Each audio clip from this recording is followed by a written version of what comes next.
Hello students, welcome back to the channel. आज हम लोग एक नया टॉपिक स्टार्ट कर रहे हैं क्लास 10th का, that is ratio and proportion. Ratio and proportion बहुत इंपॉर्टेंट टॉपिक है क्लास 10th का। स्टार्ट करेंगे हम लोग रेशियो से। हालांकि रेशियो का कुछ पूछा नहीं जाता आपके क्वेश्चन पेपर में, लेकिन थोड़ा सा हम लोग बेसिक से स्टार्ट करते हैं, जिससे कि प्रोपोर्शन में अगर कोई चीज रेशियो के लिए यूज हो रही है तो हम लोगों को समझ में आ जाए। So let's dive into the chapter. सबसे पहले रेशियो की डेफिनेशन। रेशियो क्या चीज है? Ratio is a comparison of sizes of two और more quantities of the same kind by division. Just a second. By division. Division से हम दो या दो से ज्यादा क्वांटिटीज का जब हम कंपैरिजन करते हैं तो उसको हम लोग रेशियो कहते हैं। जैसे, और इसमें जो इंपॉर्टेंट फैक्ट है, जो इसमें इंपॉर्टेंट चीज है जो हमको याद रखना है, वो ये है कि ये जो क्वांटिटीज होनी चाहिए वो सेम काइंड ऑफ क्वांटिटीज होनी चाहिए। Quantities of the same kind. Quantities of the same kind, एक ही तरह की क्वांटिटी होनी चाहिए। ऐसा नहीं होना चाहिए कि जैसे मान लीजिए हम किसी की एज को डिस्टेंस से कंपेयर कर रहे हैं। एक एज है और एक डिस्टेंस है, they are two different quantities all together. तो एज का कंपैरिजन डिस्टेंस से नहीं होगा। तो सेम काइंड ऑफ क्वांटिटीज होनी चाहिए, उनके बीच में जो कंपैरिजन होगा। अगर हम कॉस्ट की बात कर रहे हैं तो वेजिटेबल की कॉस्ट की बात कर रहे हैं, तो डिफरेंट काइंड्स ऑफ वेजिटेबल की कॉस्ट का रेशियो निकाला जा सकता है। एज की बात कर रहे हैं, दो डिफरेंट पर्संस के बीच का एज का रेशियो निकाला जा सकता है। लेकिन ऐसा नहीं हो सकता कि एक डिफरेंट क्वांटिटी है, दूसरी बिल्कुल डिफरेंट क्वांटिटी, उनके बीच में आप रेशियो निकाल रहे हैं। नहीं, उसका कोई रिलेवेंस नहीं है। सबसे पहली चीज, अगर हम रेशियो को A:B के फॉर्म में कह रहे हैं तो जो पहला टर्म है उसको हम लोग कहते हैं एंटीसीडेंट। उसको कहते हैं एंटीसीडेंट, और जो दूसरा टर्म है उसको हम लोग कहते हैं कॉन्जिक्वेंट। Antecedent and कॉन्जिक्वेंट। मान लेते हैं कि दो लोग हैं, अमित और मुकुल। इनका इनकी एज जो है मान लेते हैं 65 ईयर्स, और इनकी एज 52 ईयर्स है। अमित की एज 65 ईयर्स और मुकुल की एज 52 ईयर्स है। तो अमित और मुकुल की एज का जो कंपैरिजन होगा 65:52, या हम इसको ऐसे भी लिख सकते हैं 65/52। ये जो है, ये जो कंपैरिजन है, इसको हम रेशियो कह रहे हैं, क्योंकि ये एक ही तरह के क्वांटिटीज के बीच में कंपैरिजन किया जा रहा है बाय डिवीजन। और दूसरी बात यह है कि हम इसको सिंप्लीफाई भी कर सकते हैं। We can simplify.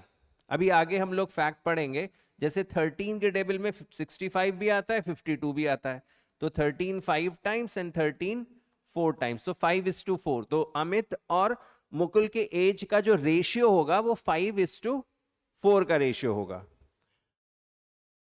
इसमें देखा जा रहा है कैन बी मल्टीप्लाइड और divided by the same non zero number. तो मैंने इसको डिवाइड कर दिया, 65 और 52 को 13 से डिवाइड कर दिया। ठीक है।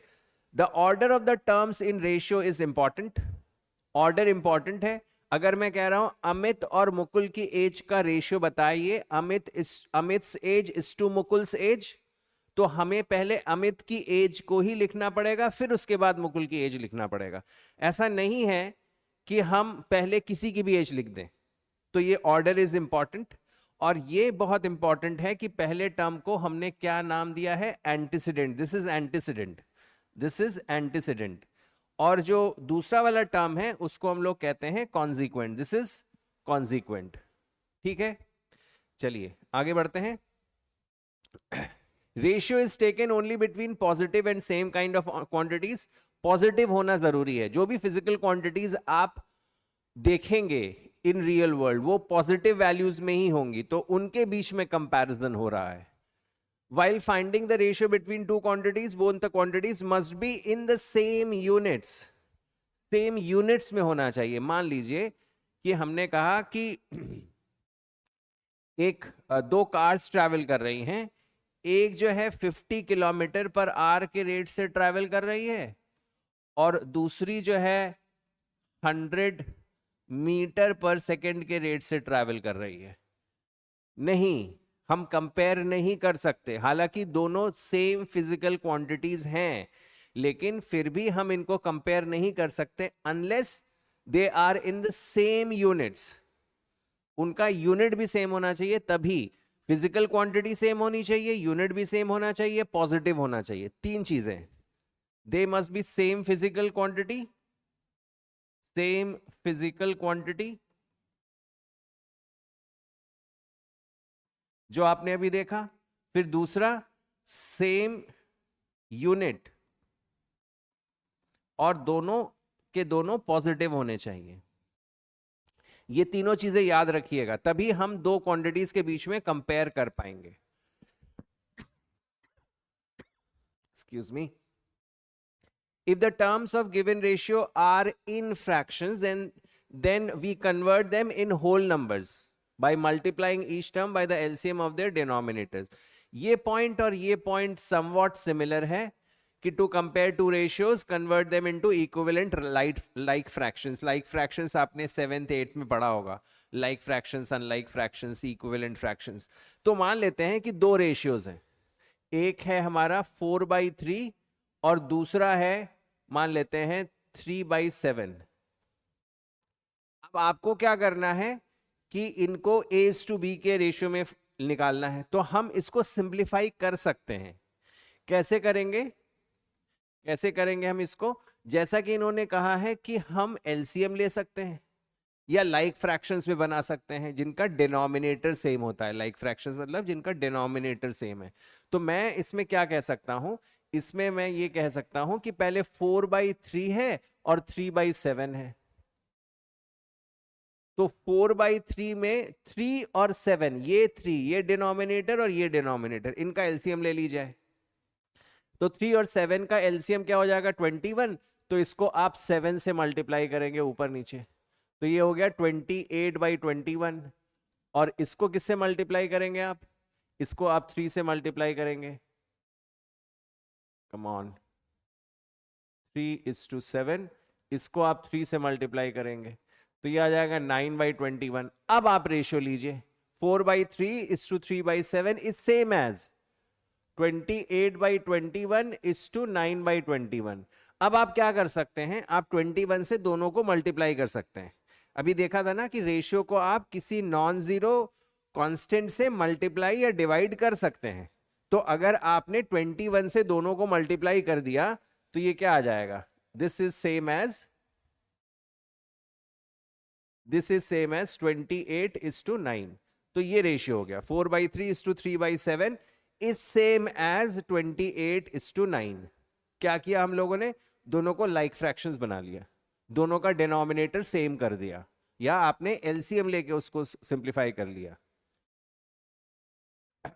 Three quantities of the same kind in same units are said to be in the ratio A:B:C if the quantities are AK, BK and CK respectively, where K is any non-zero number. मान लीजिए कि तीन quantities को हम ratio में A:B:C कैसे लिख सकते हैं? जैसे अभी एज का एक एग्जांपल लिया था हमने. मान लेते हैं तीन लोग हैं, इनका एज है 65, 52 और 39.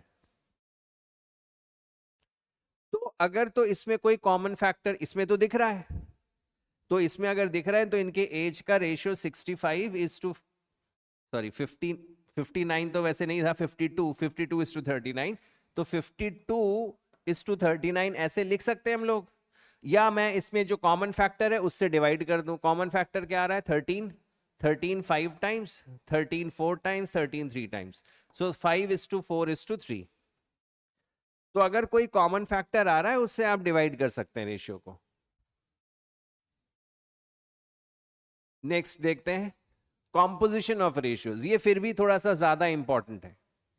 When two or more ratios are multiplied, they are said to be in compounded ratio.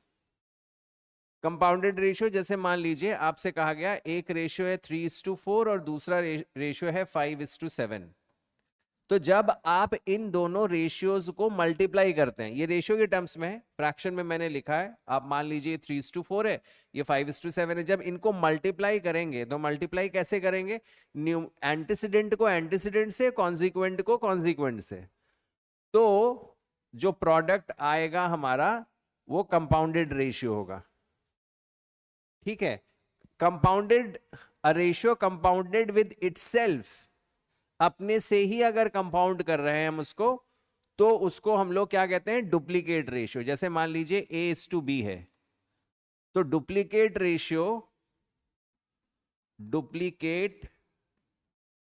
Ratio of A:B will be, इसी से मल्टीप्लाई करना है, मतलब A/B को A/B से ही मल्टीप्लाई करना है. तो क्या आ जाएगा?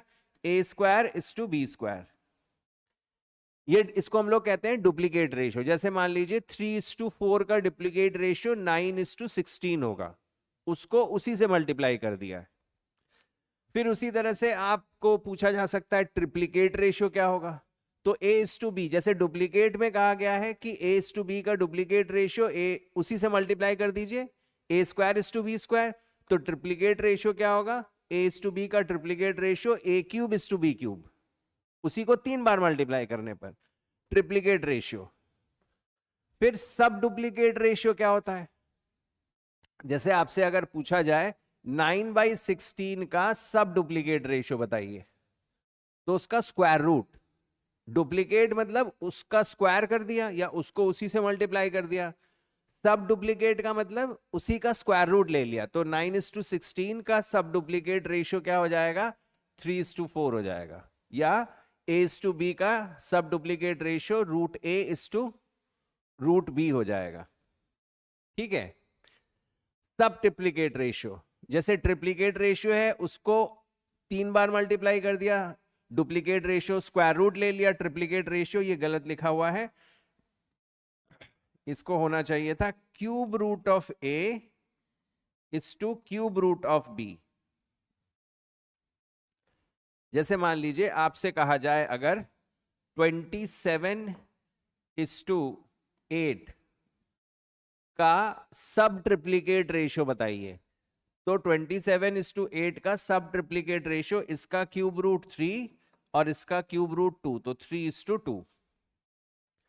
सब ट्रिप्लीकेट रेशियो में हम लोग क्यूब रूट ले लेंगे. फिर रेसिप्रोकल रेशियो, रेसिप्रोकल से ही पता चल रहा है कि हम क्या करेंगे, उसका रेसिप्रोकल ले लेंगे. जैसे मान लीजिए 15:19 दे रखा है, इसका रेसिप्रोकल रेशियो क्या हो जाएगा? 19:15. ठीक है. तो ये छोटे छोटे टर्म्स हैं जिनको आपको याद रखना है. इस पे एक क्वेश्चन कर लेते हैं, एक दो क्वेश्चन. कह रहा है find the compounded ratio of, इनका कंपाउंडेड रेशियो बताइए. तो इसमें 3 रेशियोज हैं, 1, ये 2 और ये 3. तो कंपाउंडेड रेशियो इसका क्या हो जाएगा? बस आपको सिंपली मल्टीप्लाई करना है. Compounded ratio will be x+y over x-y multiplied by x²y² over x+y whole square multiplied by x² - y² whole square is to x⁴ minus y⁴. ये आपको करना है, बस आपको सिंप्लीफाई करना है. और सिंप्लीफाई करने के लिए आपको आइडेंटिटीज मालूम होनी चाहिए. तो चलिए देखते हैं क्या क्या कैंसिल हो रहा है हमारा. तो सबसे पहले तो ये देखा जाए कि x+y का होल स्क्वायर है, यानी कि 2 बार है, तो एक x+y से ये एक x+y कैंसिल हो गया. और भी टर्म्स कैंसिल होते हुए नजर आ रहे हैं, लेकिन पहले सिंप्लीफाई कर ले इनको. x² + y², ये x+y. x² - y² का मतलब हो गया x - y टाइम्स x+y, और इसका भी square divided by x⁴ minus y⁴. तो ये x⁴ क्या है? x² का स्क्वायर है. y⁴ y² का स्क्वायर है. तो इसमें A square minus B square अगर लगाते हैं तो X square minus Y square आ जाएगा और X square plus Y square आ जाएगा। तो कुछ टर्म यहां भी कैंसिल होते हुए नजर आ रहे हैं, जैसे x square plus Y square, x square plus Y square cancel हो गया। अब आगे बढ़ते हैं, 1/x माइनस वाई, ये आया 1/x प्लस वाई। ये जो पावर है ये पावर दोनों में डिस्ट्रीब्यूट हो जाएगी, तो ये आ जाएगा हमारा x माइनस वाई का square multiplied by x plus y का स्क्वायर डिवाइडेड बाई, ये पूरा टर्म कैंसिल हो चुका था, x square minus Y square को हम फर्दर सिंप्लीफाई कर सकते हैं, x minus y times x plus y. अब आप देख लीजिए, एक एक्स माइनस वाई से एक एक्स माइनस वाई कैंसिल हो गया, एक एक्स प्लस वाई से ये एक एक्स प्लस वाई कैंसिल हो गया, बचा हुआ एक्स माइनस वाई इससे कैंसिल हो गया, बचा हुआ एक्स प्लस वाई इससे कैंसिल हो गया, तो ले देके क्या आ गया 1:1। ये हमारा कंपाउंडेड रेशियो आ गया। जब रेशियो के टर्म्स में लिख रहे हैं आप, तो अगर 1 आ रहा है तो उसको आप क्या लिखेंगे 1:1 का रेशियो। फिर नेक्स्ट करते हैं, इसमें क्या कह रहा है, if 3x plus 1 is to 5x plus 1 is the triplicate ratio of 3:4, find the value of x। तो इसको यहीं पे करते हैं, 3x plus 1 is to 5x plus 3 is triplicate ratio of 3:4। इसका ट्रिप्लीकेट रेशियो है, इसका ट्रिप्लीकेट रेशियो ये है, तो इसका ट्रिप्लीकेट रेशियो होगा क्या, ट्रिप्लीकेट रेशियो में क्या बताया था, उसी को 3 बार मल्टीप्लाई या उसका क्यूब, तो 3:4 का क्यूब, 3 का क्यूब 27, 4 का क्यूब 64। बात क्लियर है आपको? ये जो है इसका ट्रिप्लीकेट रेशियो है, तो इसका क्यूब नहीं करेंगे, तो इसका जो भी ट्रिप्लीकेट रेशियो होगा वो इसके इक्वल होगा। इसका रेशियो है 3x plus 1 is to 5x plus 3 और इसका ट्रिप्लीकेट रेशियो है 27 इज टू 64, तो ये दोनों इक्वल हो गए। अब आप इसको क्रॉस मल्टीप्लाई कर लीजिए, 64 3 टाइम्स 3, 4 टाइम्स 12, 3 6 18 और 1 19 प्लस 64, 27 को 5 से मल्टीप्लाई करेंगे तो 135 आ जाएगा, 27 3 टाइम्स 81, ये x भी होगा यहाँ पे। अब आप इसको सब्ट्रैक्ट कर लीजिए, 192x minus 135x is equal to 81 minus 64, तो ये आ जाएगा 12 minus 5 is 7 and 8 minus 3 is 5, 57x is equal to 11 minus 4 is 7 और ये आ जाएगा आपका 17, तो x इज इक्वल टू 17/57, ये x की वैल्यू आ गई। तो आपसे कह रहा है find the value of x, x is this.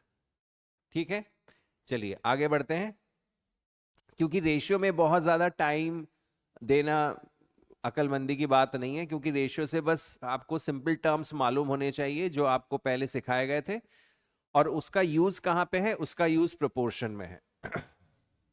Proportion क्या है, an equality of two ratios is called proportion. जैसे अगर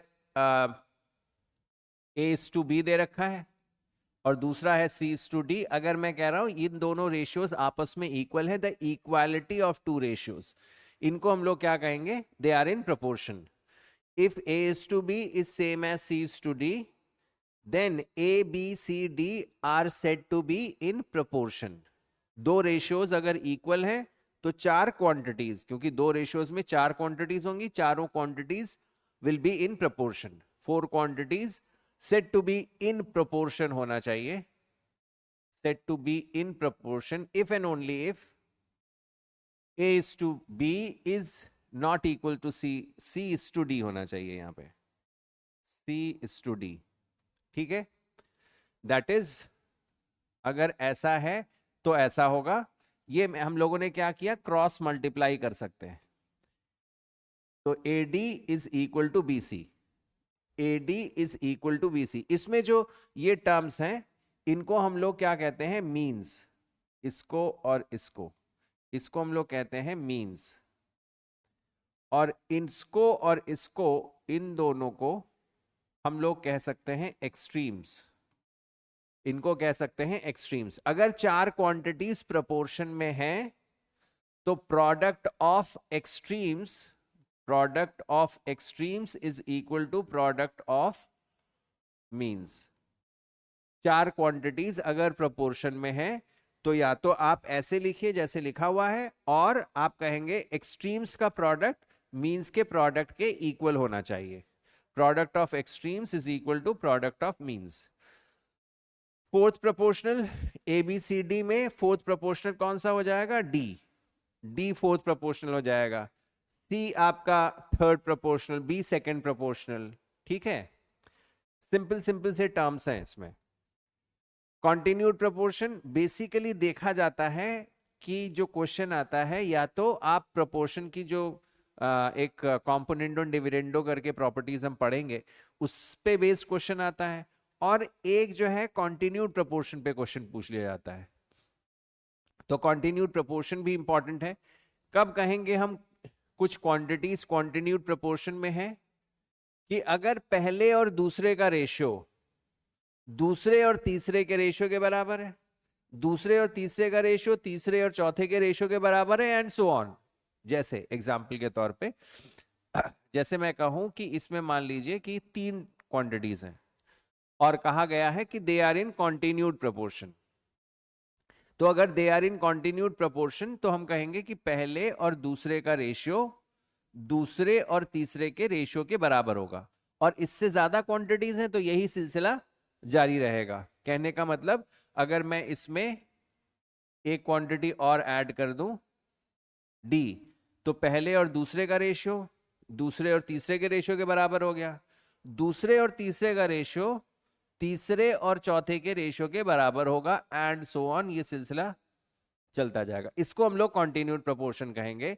this is slightly different from simply proportion.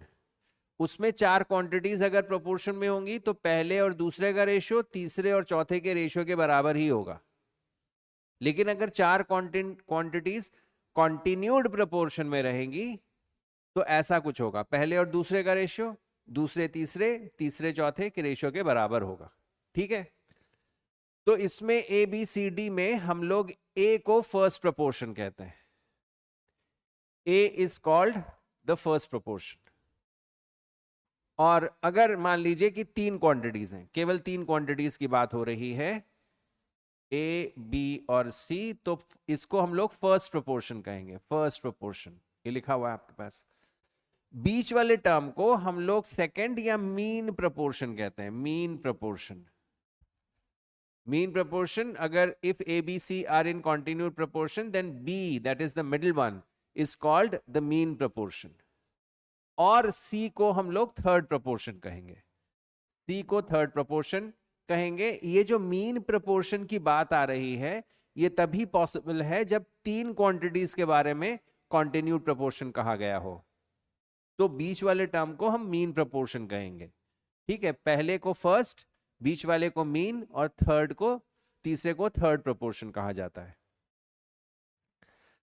चलिए अब इसमें कुछ क्वेश्चंस लगा लेते हैं। इनके क्वेश्चंस इंपॉर्टेंट भी हैं, आ भी सकते हैं इनके क्वेश्चंस। क्या कहा जा रहा है? If a 12, 16 and b are in continued proportion, find a and b. ये कॉन्टिन्यूड प्रोपोर्शन में है, ध्यान दीजिएगा, they are in continued proportion.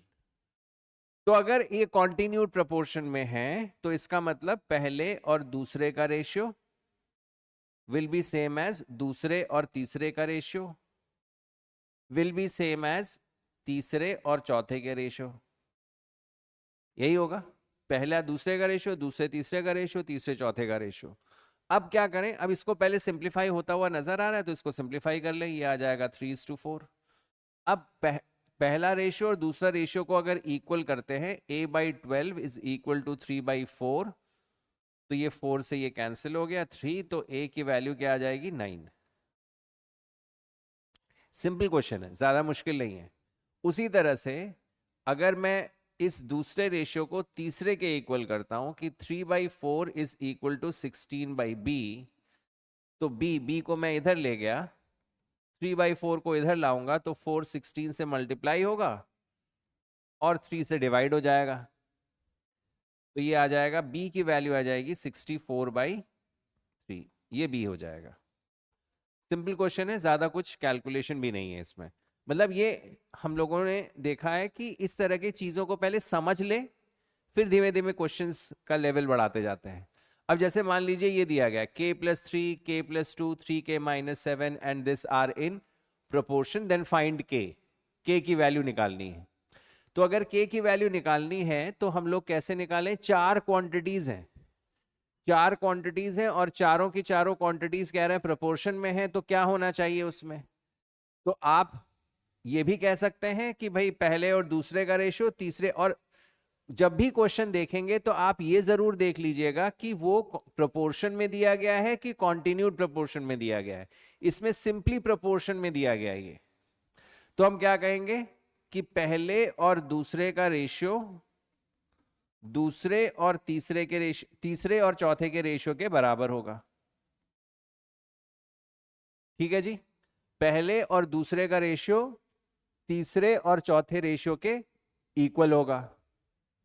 अब आप ऐसा भी कह सकते थे कि product of means is equal to product of extremes, ऐसे भी कर सकते हैं, बस इसको क्रॉस मल्टीप्लाई करना है।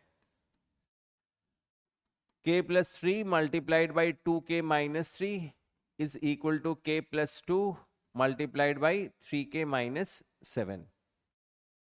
मल्टीप्लाई करिए, इसको मल्टीप्लाई करेंगे तो ये आ जाएगा 2k², k को -3 से मल्टीप्लाई करिए तो -3k आ जाएगा, इसको इससे मल्टीप्लाई करने पर ये आ जाएगा 6k, इसको इससे मल्टीप्लाई करने पर आ जाएगा -9। फिर इस k को 3k से मल्टीप्लाई करेंगे तो आ जाएगा 3k², इस k को -7 से मल्टीप्लाई करने पर -7k, 2 को 3k से मल्टीप्लाई करने पर 6k, और 2 को -7 से मल्टीप्लाई करने पर -14। ये वैल्यूज आ रही है। एक तरफ ले आइए, सबको उधर ले जाते हैं। 3k² minus 2k² is k², ठीक है। -7k plus 6k is -k, तो उधर था, यहां से क्या आया, यहां से +3k बचा यहाँ पे, और इस 3k को मैं इधर ट्रांसपोज कर रहा हूं तो -3k बन जा रहा है। देखिए पहले मैंने इसको सिंप्लीफाई किया तो k आया, -k आया, और फिर इसको सिंप्लीफाई करने पर 3k आया, इस 3k को मैं इधर ट्रांसपोज करके ले गया तो -3k आ गया। फिर -14 और ये -9, ये 9 उधर जाएगा तो -14 + 9 इज इक्वल टू 0। क्या आ गया हमारे पास? k² minus 4k minus 14 + 9 is -5। अब इसको आप, क्वाड्रेटिक है, क्वाड्रेटिक को सिंप्लीफाई कर लीजिए, k² minus 5k plus k। अब यहां से आप k को कॉमन लेंगे तो k-5 प्लस k-5, k-5 को कॉमन लिया आपने तो k+1, तो k की वैल्यू क्या आ गई? 5 और -1, 5 और -1, ये k की वैल्यू आ गई।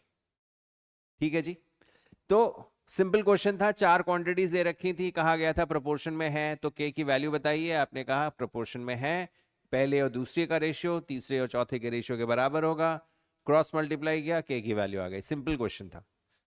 क्वेश्चन है, find two numbers such that the mean proportional between them is 28 and the third proportional to them is 224। तो जब आपसे कहा जा रहा है कि mean proportional between them is 28, इसका मतलब ही हो गया कि जो नंबर्स हैं वो कॉन्टिन्यूड प्रोपोर्शन में है। तो हम लोग मान लेते हैं कि let the numbers be a and b according to the first condition, according to the first condition कह रहा है मीन प्रोपोर्शनल 28 है, इसका मतलब 28 मिडिल वैल्यू होगी उसकी, तो इसका मतलब हो गया a 28 and b are in continued proportion, are in continued proportion। और अगर ये continued proportion में है तो इसका मतलब हो गया a डिवाइडेड बाई 28, और a is to 28 is equal to 28:b या AB इक्वल्स टू 28 स्क्वायर्ड।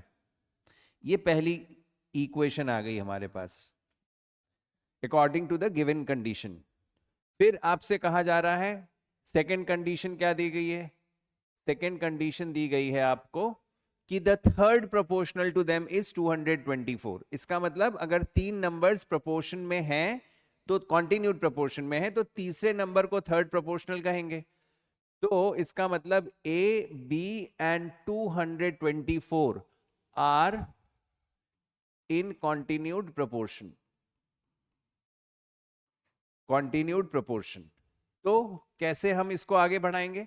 फिर वही बात, A is to B is equal to B is to 224। तो ये हो जाएगा B square is equal to 224 times A। ये दूसरी इक्वेशन आ गई हमारे पास। अब इन दोनों इक्वेशन को सॉल्व करेंगे, कोई भी एक उठा के हम वहां पे सब्स्टिट्यूट कर दें। मान लेते हैं A की वैल्यू उठा लेते हैं हम, तो ये आ जाएगा 28 का स्क्वायर ओवर B। ये A की वैल्यू आ गई, इस A की वैल्यू को उसमें सब्स्टिट्यूट कर दें। 224 multiplied by A which is 28 squared divided by B। तो ये क्या हो गया? B cubed is equal to 224 multiplied by 28 का स्क्वायर। अब जब ऐसी इक्वेशन या ऐसा क्वेश्चन आ जाए तो आपको थोड़ा ध्यान रखना पड़ेगा, क्योंकि B क्यूब आ रहा है तो इसका मतलब ये भी हो सकता है परफेक्ट क्यूब हो सकता है कि ये भी एक परफेक्ट क्यूब हो। तो परफेक्ट क्यूब होने के लिए 28 का स्क्वायर तो दिख ही रहा है हमको, इसका मतलब ये भी 28 का कोई मल्टीपल है। तो उसके फैक्टर्स निकाल लीजिए, 112, 56 और ये 28 आ गया। तो इसका मतलब ये जो है 224 is nothing but 8 multiplied by 28, और ये 28 का स्क्वायर तो पहले से ही था, तो ये 28 का क्यूब हो गया, ये 2 का क्यूब हो गया। तो देयरफॉर B की वैल्यू क्या आ गई? 2 multiplied by 28, 2 multiplied by 28 which is 56। ये B की वैल्यू आ गई। अब अगर B आ गया तो A की वैल्यू आ जाएगी। तो A is 28 times 28 divided by 56। 28 2 times होता है 56 और ये 14 टाइम्स। तो A की वैल्यू क्या आ जाएगी? 14। A is 14, B is 56। तो कौन से वो दो नंबर्स हैं? एक 56 है और एक 14 है और एक 56 है, जिससे कि हमारा मीन प्रोपोर्शनल 28 है और थर्ड प्रोपोर्शनल 224 है।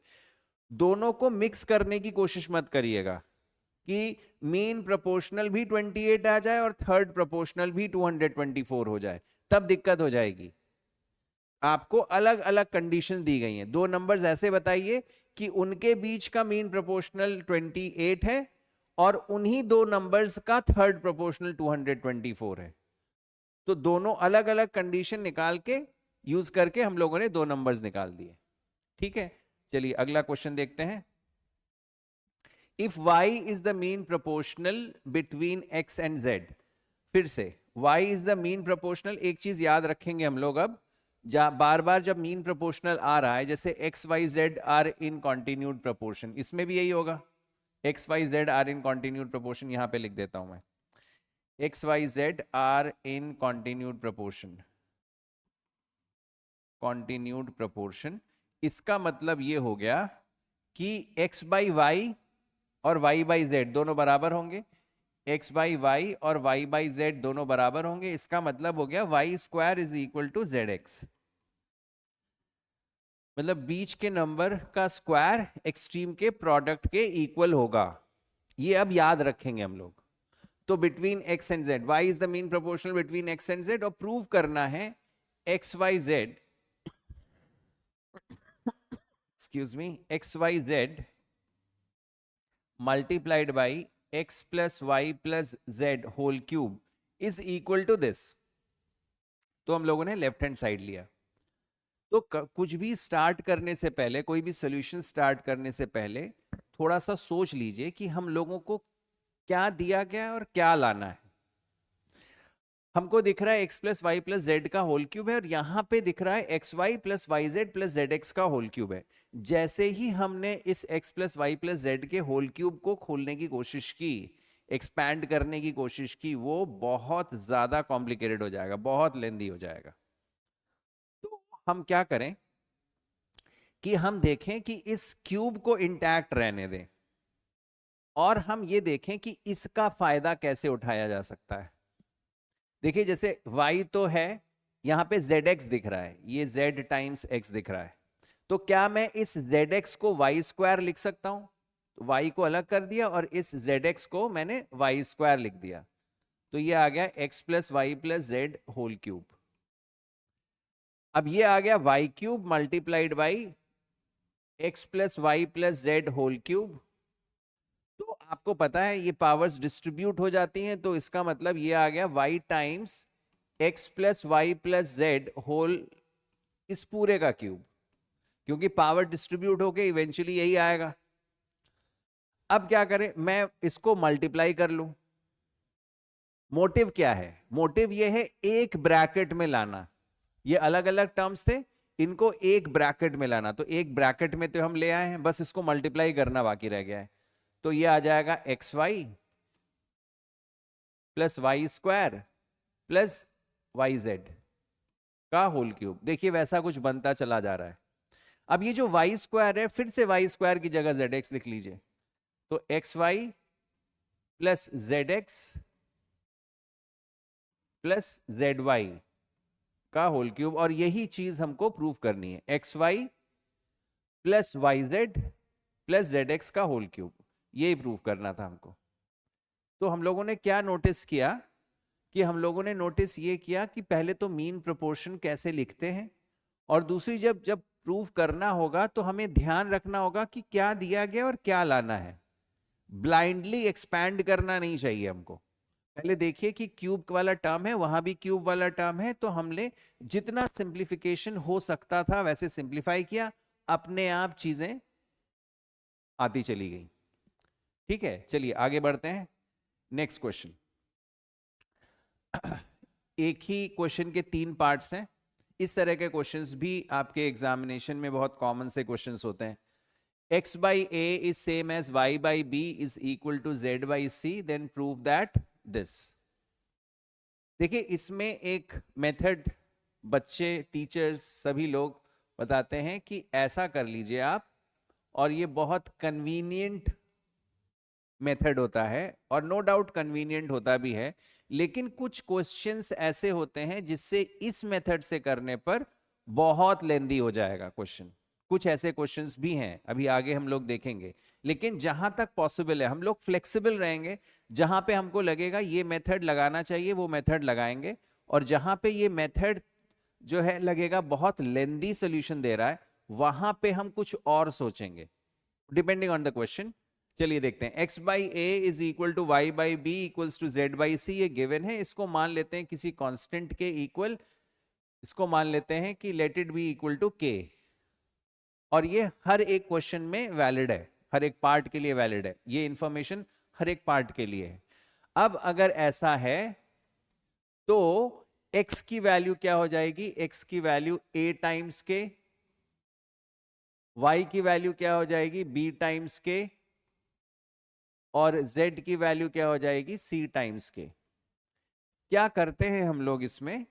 इसमें x y z जो न्यूमरेटर है या एंटीसीडेंट है, एंटीसीडेंट को हम कॉन्सिक्वेंट के टर्म्स में एक्सप्रेस कर देते हैं, और यहां भी जो प्रूव करना होगा लेफ्ट हैंड साइड अलग देखेंगे, राइट हैंड साइड को अलग देखेंगे और प्रूव कर देंगे। ये बड़ा कन्वीनियंट सा मेथड है। तो चलिए पहला क्वेश्चन देखते हैं।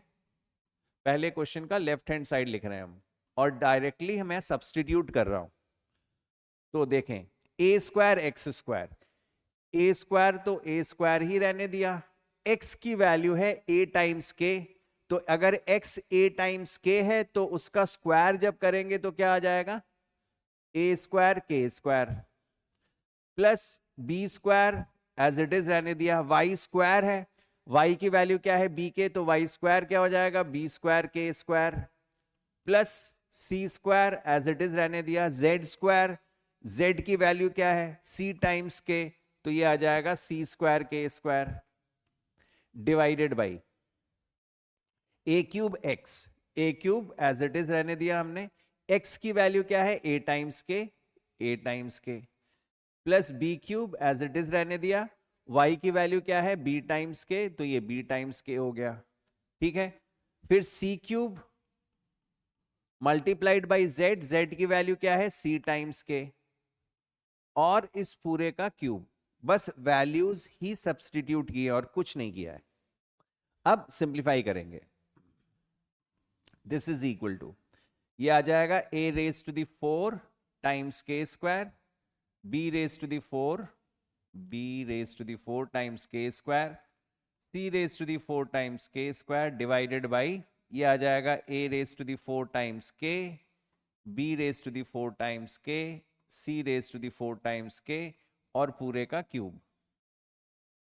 ऊपर आपको कुछ न्यूमरेटर में कुछ कॉमन दिख रहा होगा, कॉमन ले लीजिए, k स्क्वायर कॉमन दिख रहा है, क्या बचेगा a raise to the 4 plus b raise to the 4 plus c raise to the 4, denominator में क्या बचेगा, कॉमन क्या आएगा, k आ जाएगा कॉमन, और क्या बचेगा सेम जो कि न्यूमरेटर में बच रहा है, ये पूरा का पूरा टर्म कैंसिल हो गया, k से ये एक k भी कैंसिल हो गया, तो बचता क्या है, बचता है k raise to the power 3। This is for the left hand side. Right hand side में क्या प्रूफ, राइट हैंड साइड में क्या था, राइट हैंड साइड में था x y z over a b c, तो x की वैल्यू, y की वैल्यू, z की वैल्यू रख देते हैं यहाँ पे, a times k, b times k, c times k, और डिनोमिनेटर में है ए बी सी, ये सब कैंसिल हो गया, तो क्या आ गया k क्यूब।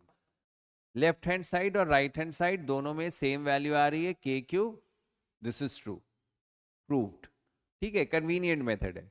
तो इन तीनों पार्ट्स में सेम मेथड लगाएंगे हम। चलिए इस क्वेश्चन को पहले कॉपी कर लें, a x minus b y over a plus b multiplied by x minus y, a x minus b y a plus b multiplied by x minus y plus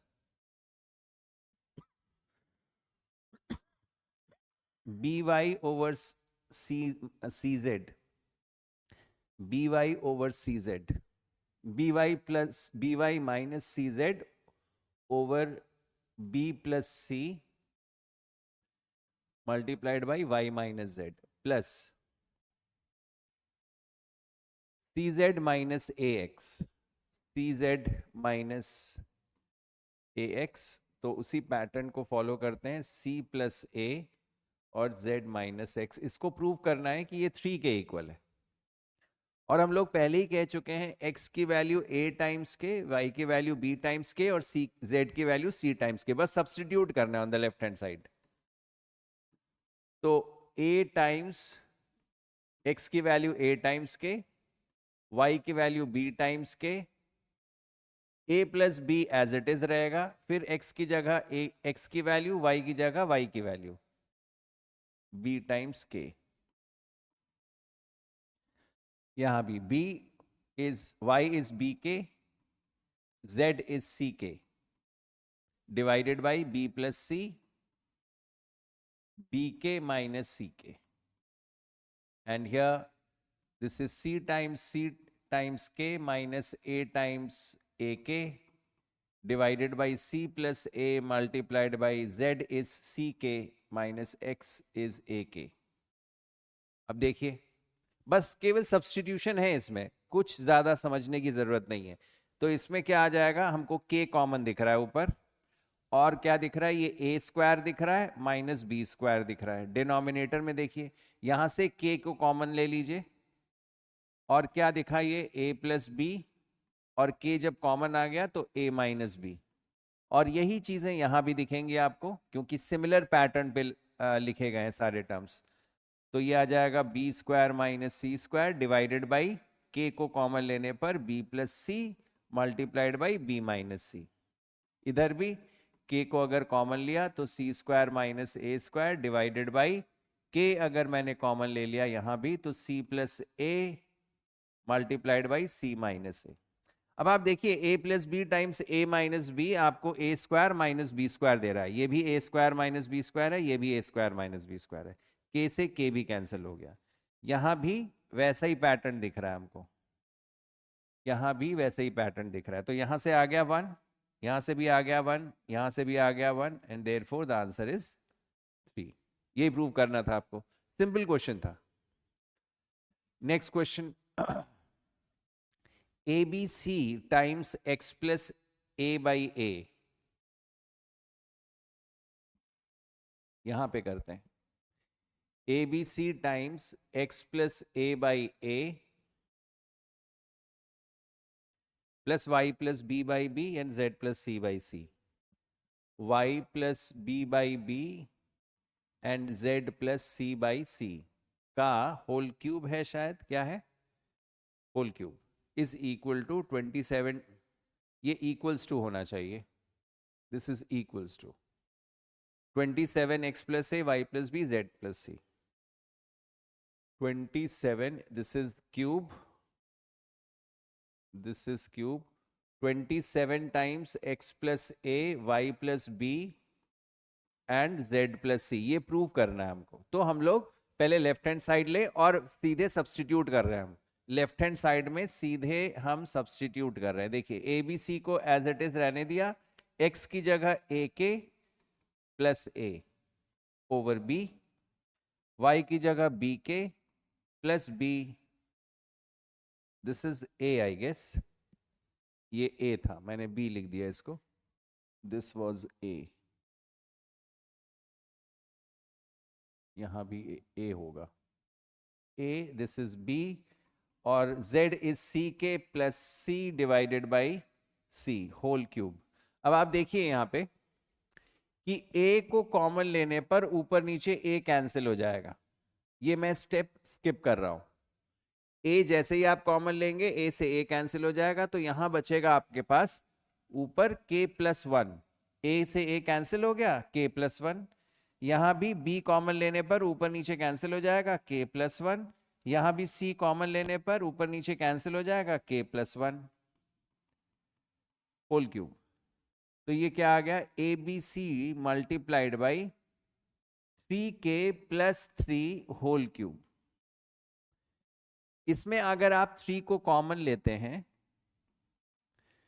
तो आप ऐसे लिख सकते हैं इसको k plus 1 whole cube and which is nothing but 3 का cube 27 A B C and k plus 1 cube.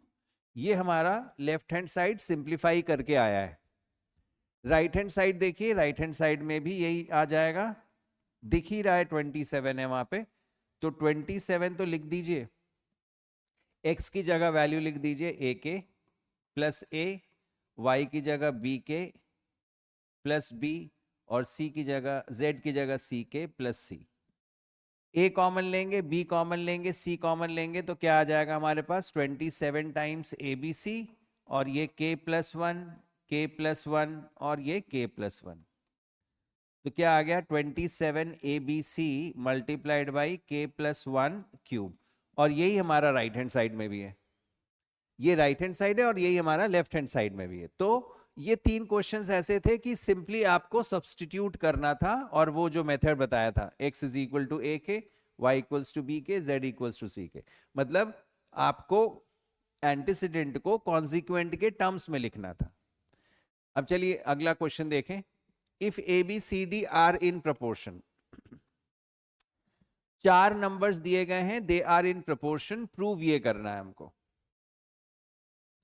A B C D are in proportion, तो A B C D are in proportion इसका मतलब हो गया कि a by B is equal to C by d, इसका मतलब ये हो गया। अब आपको ये देखना है कि लेफ्ट हैंड साइड को राइट हैंड साइड के इक्वल करना है, तो अब इसको यूज कैसे करें, आप इसको कैसे यूज करें, क्या इसको के वाले मेथड से चले, पहले हम लेफ्ट हैंड साइड को लिखते हैं और देखते हैं कि क्या के वाले मेथड के बगैर भी हो सकता है। A B C D 1/a² plus 1/b² plus 1/c² plus 1/d²। इसको प्रूव करना है कि a² plus b² plus c² plus d² के इक्वल है। तो चलिए पहले देखें कि अगर a/b is equal to c/d है, तो क्या मैं इसको ऐसे लिख सकता हूं कि AD is equal to BC? AD की वैल्यू BC के इक्वल भी लिख सकता हूं मैं? हाँ जी, लिख सकता हूं मैं। तो पहले तो मल्टीप्लाई कर दूं मैं इसको, सबसे मल्टीप्लाई कर दूं, फिर उसके बाद देखते हैं कि कैसे सिंप्लीफाई हो सकता है। ABCD divided by B², ABCD divided by C² and then ABCD divided by D²। आपको ध्यान रखना पड़ेगा लाना क्या है, आपको ये भी ध्यान रखना है। तो अगर a² डिनोमिनेटर में आ रहा है तो एक तो ये कैंसिल हो गया, एक a से एक a कैंसिल हो गया। अब आते हैं हम लोग, BC को हम लिख सकते हैं AD के टर्म्स में। BC को हम लिख सकते हैं, ये जो BC दिख रहा है इसको लिख सकते हैं AD। तो A टाइम्स D लिख लिया इस BC को, और D तो था ही पहले से, और डिनोमिनेटर में एक A था। आपको बात समझ में आ गई? BC को AD लिख दिया और D अपॉन A तो था ही, तो एक A से एक A कैंसिल हो गया, तो D² तो दिखने लग गया हमको। प्लस दूसरे में आइए, एक B से एक B ये कैंसिल हो गया, बचा हमारे पास ACD डिवाइडेड बाई B। अच्छा, हम इसमें क्या कर सकते हैं, हमको AD दिख रहा है, AD की जगह हम BC लिख सकते हैं, AD की जगह हम BC, AD की जगह BC लिख दिया, और एक C तो ऑलरेडी है और डिनोमिनेटर में भी B है, तो B से B कैंसिल हो गया। फिर इधर आइए, एक C से ये C कैंसिल हो गया, और क्या दिख रहा है, AD दिख रहा है हमको, AD को फिर से BC लिख लीजिए, B times BC divided by C, एक C से C कैंसिल हो गया। इधर आइए, D से D कैंसिल हो जाएगा। अब क्या बचा, क्या दिख रहा है यहाँ पे, BC दिख रहा है, BC की जगह AD लिख लीजिए, A times AD divided by D, और D से D कैंसिल हो गया। तो क्या बचा यहाँ पे, D², यहाँ पे बचा C², यहाँ B², और ये A², और यही हमारा प्रूव करना था हमको राइट हैंड साइड में। अब देखिए कि इस क्वेश्चन को अगर हम के वाले मेथड से करते, ऐसे ना करके हम के वाले मेथड से करने की कोशिश करते, हम कहते हैं कि भाई A/B is equal to C/D है, और इसको के मान लेते हैं, तो A की वैल्यू B टाइम्स के और C की वैल्यू D टाइम्स के, ऐसे लिखते हैं हम। और हम क्या करते, हर जगह सब्स्टिट्यूट कर देते, हर जगह सब्स्टिट्यूट कर देते A और B को। उससे भी आता, ऐसा नहीं कि उससे नहीं आता, लेकिन आपको दिख रहा होगा कि उससे कितना लेंदी हो जाता क्वेश्चन। और दूसरी चीज ये भी है कि कुछ बच्चे ये देख के पहले ही एलसीएम ले लेंगे। इसमें अगर आपने एलसीएम ले लिया तो वो तो और दिक्कत दे देगा क्वेश्चन, क्योंकि आपको ये देखना था कि इसमें राइट हैंड साइड में क्या दिया हुआ है, राइट हैंड साइड में 4 टर्म्स है, लेफ्ट हैंड साइड में भी 4 टर्म्स है। तो अगर मैं एलसीएम ले लूंगा तो ये डिनोमिनेटर तो पूरी तरह से कैंसिल नहीं होगा, डिनोमिनेटर में तो आ जाएगा, ABCD बच जाएगा, फिर मैं उसको 4 टर्म्स में मुझे स्प्लिट करना पड़ेगा, तो वो और मुश्किल हो जाएगा, लेंदी हो जाएगा क्वेश्चन। ये मेथड फिर भी मैं कहूंगा ठीक है, मतलब मेरे ख्याल से 1-2 स्टेप्स और ज्यादा होंगे इसमें, लेकिन आ जाएगा इससे। लेकिन ये जो एलसीएम लेने वाला मेथड है वो बहुत लेंदी होगा। ये क्वेश्चन मैं कहता हूं ये एक आइडियल क्वेश्चन है, this question is an ideal question for the kind of question which we are looking for, कि कब हमको के वाला मेथड से अप्लाई करना है और कब मुझको ये प्रोपोर्शनल को डायरेक्टली यूज करना है। तो ये वो क्वेश्चन था जिसमें प्रोपोर्शनल को डायरेक्टली अगर यूज किया जाए तो जल्दी हो जाएगा क्वेश्चन। अभी और भी क्वेश्चंस देखेंगे हम लोग। नेक्स्ट क्वेश्चन देखते हैं। Excuse me, if ABC are in continued proportion, तो कॉन्टिन्यूड प्रोपोर्शन में है तो इसका मतलब ये हो गया कि A is to b is equal to b is to c and that is b square is equal to ac। फिर से मैं बता रहा हूं, k वाले मेथड से आ जाएगा, k वाले मेथड से आ जाएगा ये क्वेश्चन। कोशिश करते हैं कि क्या बिना k वाले मेथड से हम लोग कर पाएंगे। चलिए देखते हैं। a square b square c square, a raise to the negative 4 यानी 1 over a raise to the 4, b raise to the negative 4 यानी 1 over b raise to the 4, c raise to the 4 यानी 1 over c raise to the 4। ये आ गया और हमको prove ये करना है कि this is nothing but 1 over B square times a raise to the 4 plus b raise to the 4 plus c raise to the 4, ऐसा दिया गया हमको। तो चलिए देखते हैं इसमें क्या कर सकते हैं हम लोग। कि सबसे पहले जैसे उसमें किया था इसमें भी कोशिश वही करेंगे, लेकिन ध्यान में ये रखेंगे कि डिनोमिनेटर में मुझको बी स्क्वायर चाहिए, डिनोमिनेटर में मुझको बी स्क्वायर चाहिए। तो एक काम और किया जा सकता है, क्योंकि मैं देख रहा हूं क्या कि मैं अगर इसको मल्टीप्लाई कर रहा हूं, इसमें अगर इसमें मल्टीप्लाई कर रहा हूं तो मुझे दिख रहा है कि ये बी स्क्वायर लाने के लिए मुझे कुछ सोचना पड़ेगा कि बी स्क्वायर डिनोमिनेटर में कैसे आएगा। तो मैं क्या कर रहा हूं कि मैं क्या इसको ऐसे लिख सकता हूं, a square b raise to the 4 C square divided by B square. ये तो बात एक ही हो गई ना। मैंने क्यों ऐसा सोचा, क्योंकि बी स्क्वायर डिनोमिनेटर में लाना था और मुझे लग रहा था बी स्क्वायर डिनोमिनेटर में लाना थोड़ा मेरे लिए मुश्किल हो रहा है, तो मैंने बी स्क्वायर से ऊपर नीचे पहले ही मल्टीप्लाई कर लिया। तो अब क्या होगा इसका देखें फिर से, एलसीएम नहीं लेना है, एलसीएम नहीं लेंगे, सी रेज टू दी 4 यहां पे कर रहे हैं हम इसको। देखिए अब 1 by B square has already been taken care of. अब जो न्यूमरेटर है उसको हम डिस्ट्रीब्यूट कर दें ब्रैकेट में, तो ये आ जाएगा a square b raise to the power 4 C square over B square plus a square b raise to the 4 C square divided by b raise to the 4 plus a square b raise to the 4 C square divided by c raise to the 4, c raise to the 4 ऐसा आएगा। अब देखें क्या simply, ये a raise to the 4 है, I am sorry this is a raise to the 4। So 1 by B square क्या cancel हो रहा है यहां पे, ये a स्क्वायर ये a स्क्वायर कैंसिल हो गया, ये b रेज टू दी 4 तो b रेज टू दी 4 से पूरा कैंसिल हो गया, और ये c स्क्वायर से ये कैंसिल होके c स्क्वायर आ गया। बचता क्या है, हमको लाना क्या है, हमको a raise to the 4 b raise to the 4 plus c raise to the 4 लाना है। तो चलिए देखते हैं, b raise to the 4 C square divided by A square, और यहां पे तो ए स्क्वायर सी स्क्वायर आ ही गया है, और यहां पे a square b raise to the 4 by C square आया है। अच्छा, a square C square interesting, a square C square, अगर ए सी बी स्क्वायर है तो दोनों तरफ मैं अगर स्क्वायर करता हूं तो B raise to the power 4 A square C square के इक्वल होगा। तो ये वाला टर्म तो मेरा b रेज टू दी 4 आ गया जो मुझे चाहिए था, बीच वाला टर्म।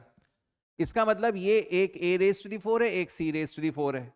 कैसे बताएं, अब देखिए b raise to the power 4 की वैल्यू लिख लीजिए यहां पे, b raise to the power 4 is a square c square और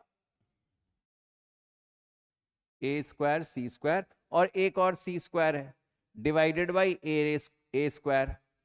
तो a स्क्वायर से a स्क्वायर कैंसिल हो गया, c रेज टू दी 4 आ गया, प्लस यहां पे फिर से b रेज टू दी 4 की वैल्यू लिख लीजिए, a square times a square c square divided by c square cancel हो गया, यहां पे a रेज टू दी 4 आ गया। तो ये क्या आ गया, 1 by B square c raise to the 4 plus b raise to the 4 plus a raise to the 4, और यही हमको प्रूव करना था। अगर हम इस क्वेश्चन को के वाले मेथड से करते, हो सकता है थोड़ा सा कॉम्प्लिकेटेड हो जाता, लेकिन सब इसमें भी हम फंस सकते थे अगर मुझको ये स्टेप स्ट्राइक ना करता तो। और ये स्टेप कैसे स्ट्राइक किया, मुझे लग रहा था, और ऐसा जब आप क्वेश्चंस करेंगे धीमे धीमे तो आपको भी लगेगा कि जब आप जो है डिनोमिनेटर में कुछ देख रहे हैं, ऐसी चीज जो यहां पे दिख नहीं रही है डायरेक्टली, तो इसका मतलब उसको पहले से बनाना बेहतर है, तो हम लोगों ने पहले ही उसको बना लिया और फिर उसके बाद चीजें बिल्कुल सिंप्लीफाई हो गई। ठीक है जी, चलिए अगला क्वेश्चन देखते हैं, इसी पे बेस्ड है अगला question. a plus b plus c, a plus b plus C multiplied by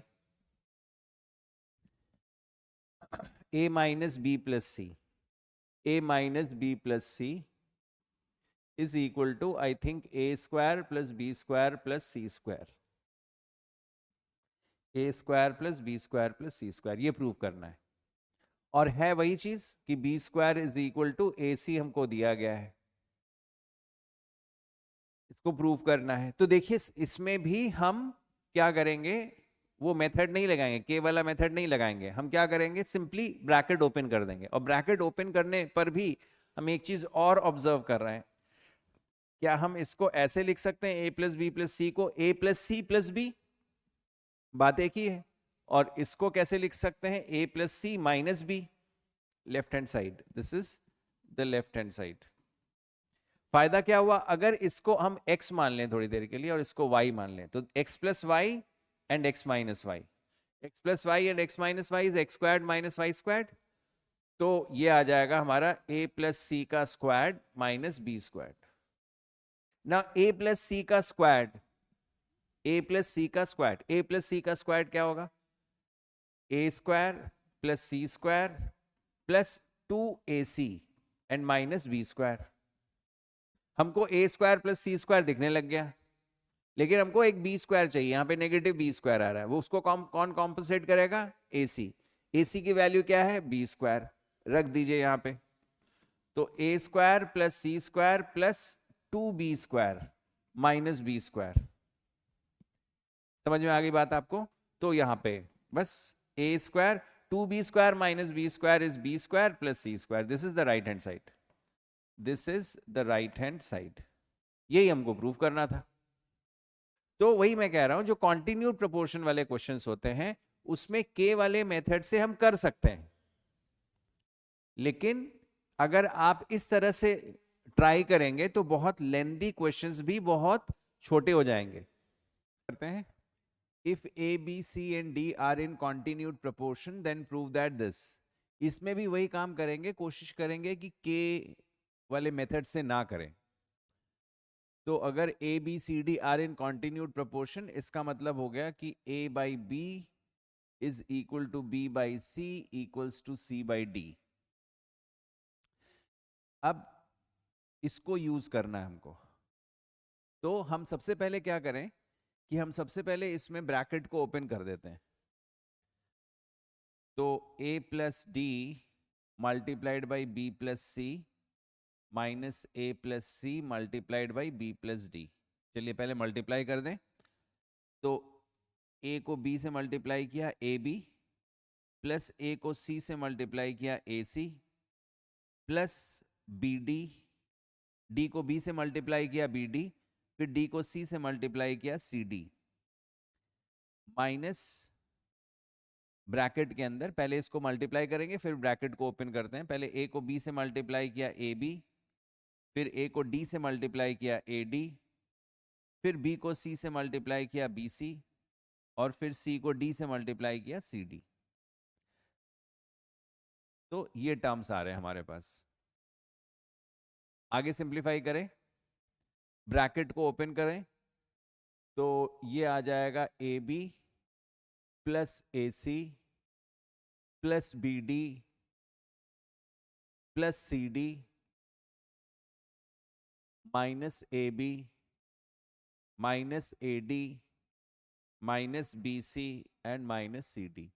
कुछ टर्म्स हो सकता है कैंसिल हो जा रहे हैं, जैसे सी डी और नेगेटिव सी डी कैंसिल हो गया, ए बी और नेगेटिव ए बी कैंसिल हो गया। अब हम ये देखेंगे जो बचे हुए टर्म्स हैं उनको हमें लाना किसके टर्म्स में है, बी माइनस सी का होल स्क्वायर। बी माइनस सी का होल स्क्वायर क्या होगा, बी स्क्वायर प्लस सी स्क्वायर माइनस 2 BC। तो हमको ये देखना चाहिए, बी स्क्वायर प्लस सी स्क्वायर माइनस 2 BC देखना चाहिए, वो यहां पे देखेंगे। तो सबसे पहले हम ये देखें कि AC, अब ये AC कहां से आ रहा है, हम देखें इन दो टर्म्स को, पहले दो, इन दो टर्म्स को अगर देखें तो हमें दिखेगा कि a by B is equal to b by c, और यहां से हमको दिख रहा है a c equals to b square. तो ये जो ए सी है, इस ए सी की जगह हम बी स्क्वायर लिख लें। फिर आ रहा है बी डी, बी डी। फिर इन दोनों टर्म्स को देखिए, इन दोनों टर्म्स को, इसमें से आ रहा है b by C is equal to c by D, तो therefore b d is equal to c square, b d is equal to c square. तो बी डी की वैल्यू हो गई सी स्क्वायर। ये नेगेटिव बी सी ऑलरेडी हमारे पास है, इसका मतलब इस ए डी को भी कुछ होना चाहिए। देखिए ए डी, अब पहले मैंने इन दोनों को इक्वेट किया, फिर इन दोनों को इक्वेट किया, फिर इसको और इसको अगर हम इक्वेट करें, मतलब a by B is equal to C by D को अगर इक्वेट करेंगे तो हमको क्या मिलेगा, A D is equal to B C. तो इस ए डी की जगह, इस ए डी की जगह मैं बी सी लिख सकता हूं। तो देखिए वही चीज आ गई, B square plus C square minus two B C, and this is nothing but B minus C whole square. तो ये क्वेश्चन अगर आप वो के वाले मेथड से करते आ जाता, लेकिन जो नंबर ऑफ स्टेप्स हैं वो इस मेथड से जल्दी आ गया।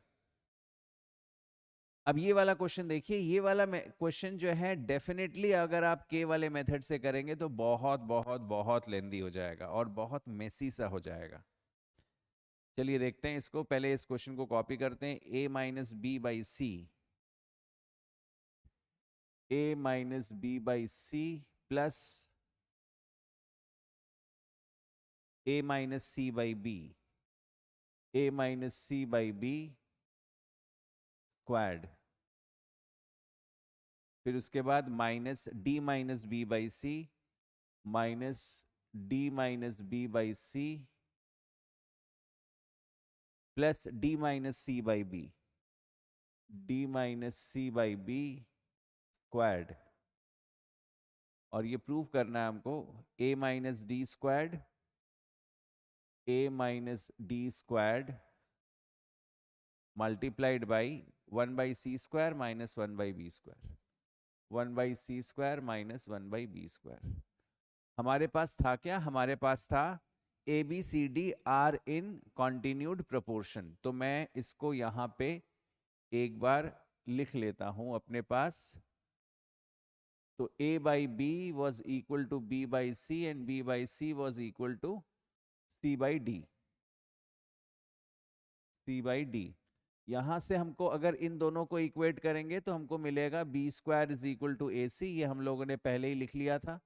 इन दोनों को इक्वेट करने पर हमको ये डी है, यहां से मिलेगा c square is equal to b d, और फिर इन दोनों को जब इक्वेट करेंगे तो इन दोनों को इक्वेट करने पर मिलेगा A D is equal to B C, A D is equal to B C.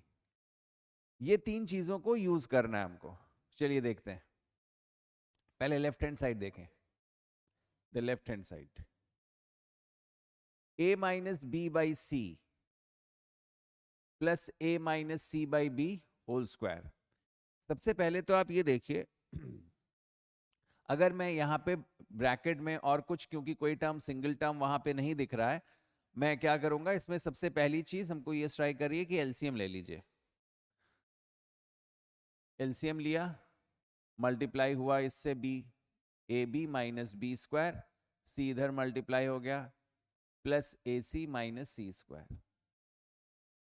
Squared, minus यहां भी एलसीएम लिया गया, d b minus B squared, और ये जब यहां पे नेगेटिव में एक बार साइन कंफर्म कर लेता हूं, साइन यहां पे पॉजिटिव साइन है, यहां पे पॉजिटिव साइन है, वहां पे मैंने नेगेटिव साइन लिख दिया है।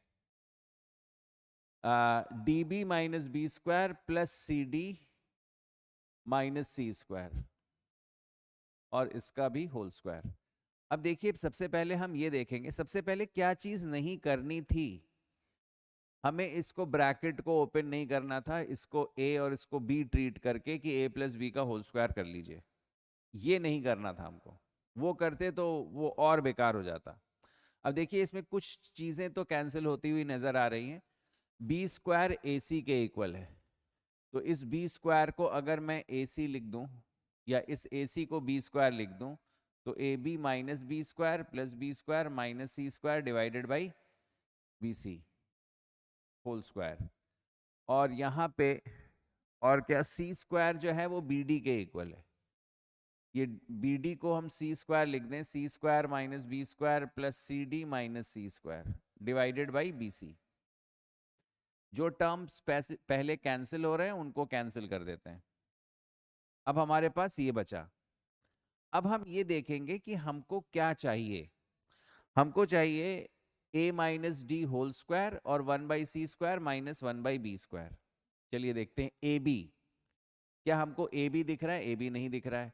हमको सी स्क्वायर दिख रहा है, यहाँ पे सी स्क्वायर दिख रहा है, तो सी स्क्वायर की जगह आप लिख लीजिए जो भी दिख रहा है आपको, A B minus C square which is B D divided by B C this whole square. B square क्या दिख रहा है? ए सी दिख रहा है, तो C D minus A C divided by B C squared. अब क्या किया जाए? अब देखिए यहां से हम b को कॉमन लेके इस b से कैंसिल कर सकते हैं, यहां मैं c को कॉमन लेके c से कैंसिल कर सकता हूं। तो यहां पे आपने b को कॉमन लिया तो ये आ गया a minus d divided by B C squared minus इसमें आ गया आपका c कॉमन लिया d minus a divided by B C squared. c और c, b और b ये कैंसिल हो गया। क्या बचा? a minus D squared by c और d minus a by B squared. अच्छा, a माइनस डी स्क्वायर्ड और d माइनस a स्क्वायर्ड दोनों ही बातें बराबर हैं। चाहे आप a माइनस डी का स्क्वायर करिए या d माइनस a का स्क्वायर करिए, दोनों ही एक चीज है। तो आप इसको लिख सकते हैं, ये मैं लिख रहा हूं a minus d square divided by C square आ गया, और ये इसको मैं लिख सकता हूं a minus d square by B square आ गया। a माइनस डी स्क्वायर को कॉमन ले लीजिए, a माइनस डी के स्क्वायर को कॉमन ले लीजिए, तो बचेगा क्या? 1/c square minus 1/b square, and that is what you are suppose to prove. ये देखिए 1 2 3 4 5 5 लाइन में आंसर आ गया आपका। लेकिन अगर के वाले मेथड से करते इस क्वेश्चन को तो बहुत बहुत लेंदी हो जाता वो। तो इसके फायदे हैं, नुकसान कोई नहीं है, इसके फायदे हैं। और अगर आप प्रैक्टिस करेंगे तो वो आ भी जाएगा, वो ये मेथड आप कमांड भी कर सकते हैं।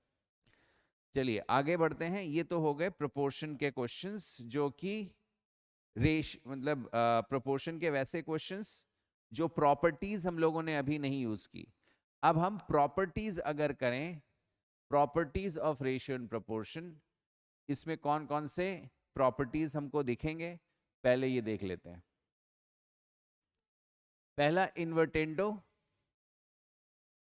इन्वर्टेंडो का मतलब क्या है कि अगर a by B c by D के इक्वल है तो इनवर्स ले रहे हैं, दोनों तरफ रेसिप्रोकल ले लिया, तो b by A will be same as d by सी।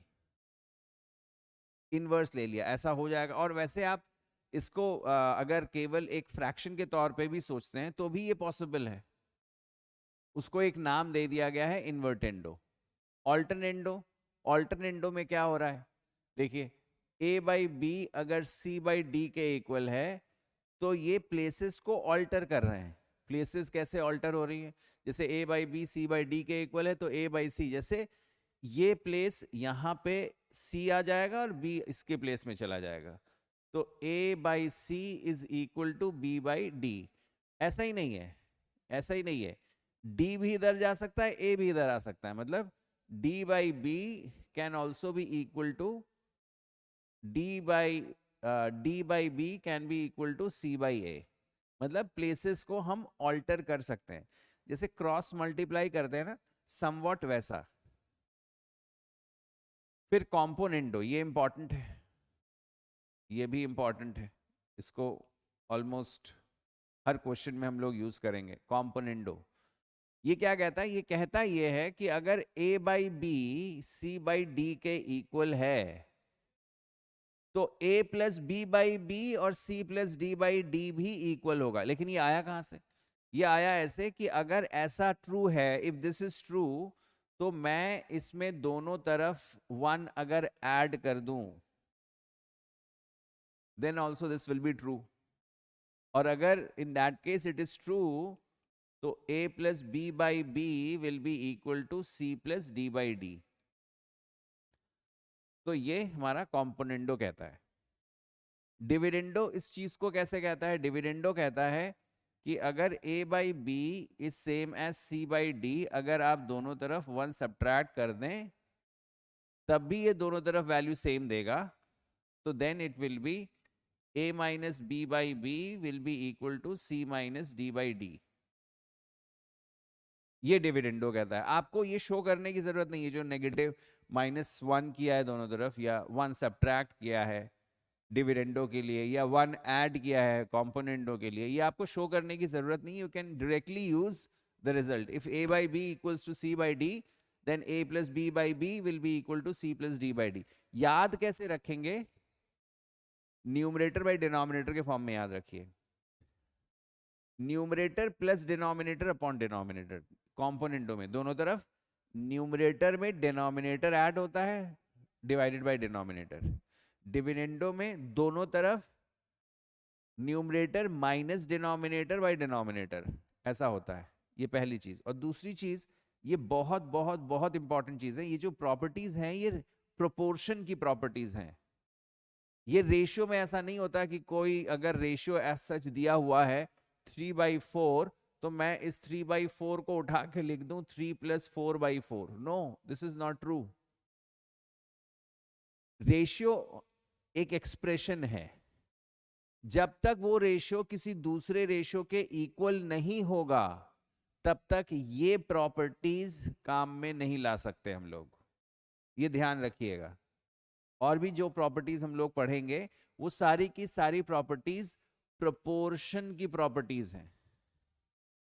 अगर 4 नंबर्स प्रोपोर्शन में होंगे तब ऐसा होगा। अपने आप में कोई टर्म अगर है 3/4 तो उसमें ये प्रॉपर्टी नहीं लग सकती है।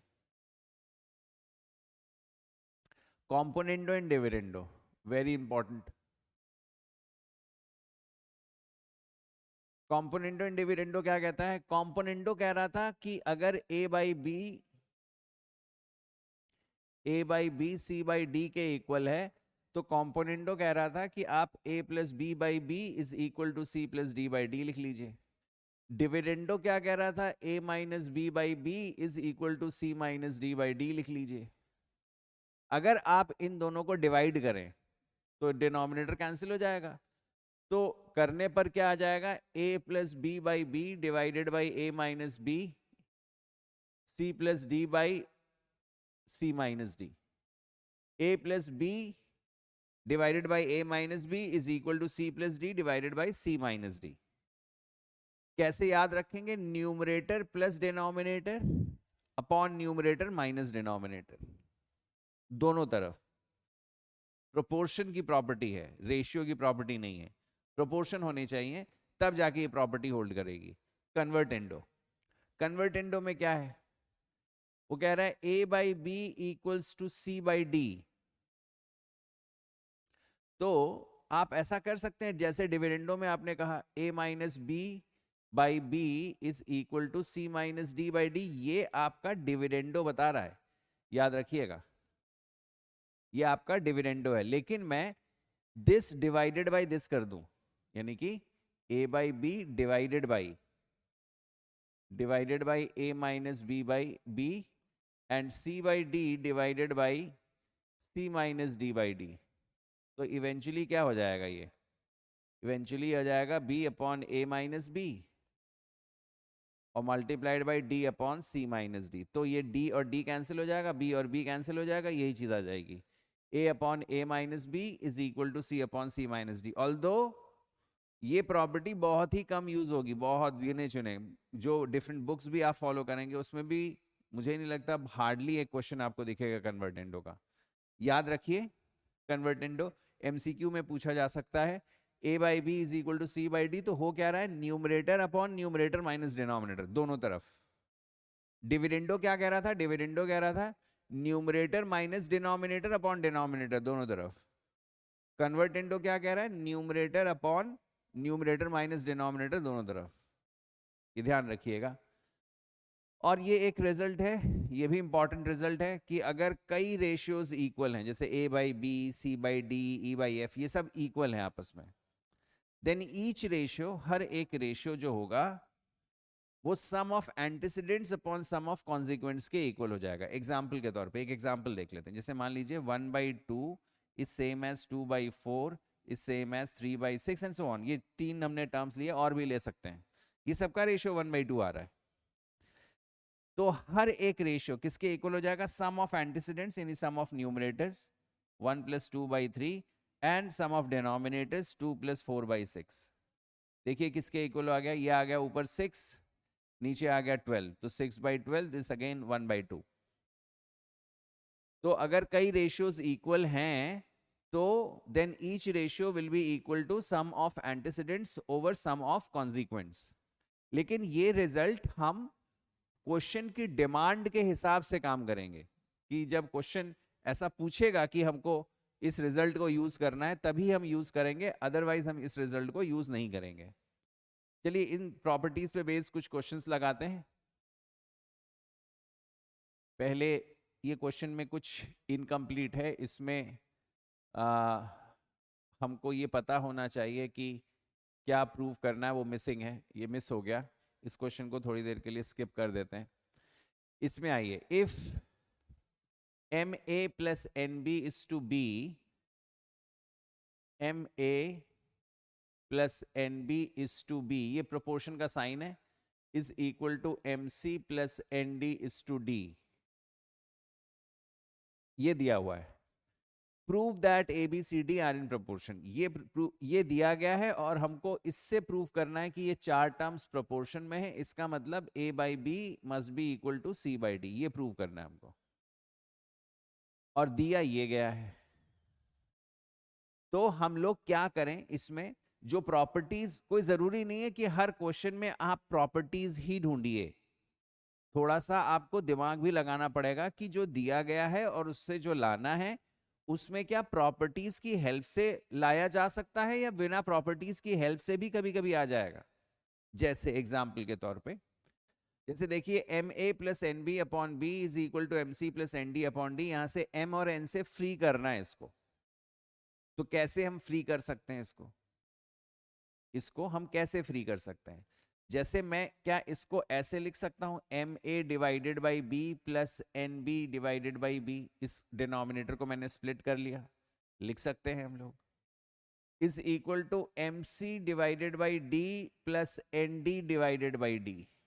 ये B और B कैंसिल हो गया, ये D और D कैंसिल हो गया, तो क्या बचा हमारे पास, MA/B + N is equal to MC/D + N।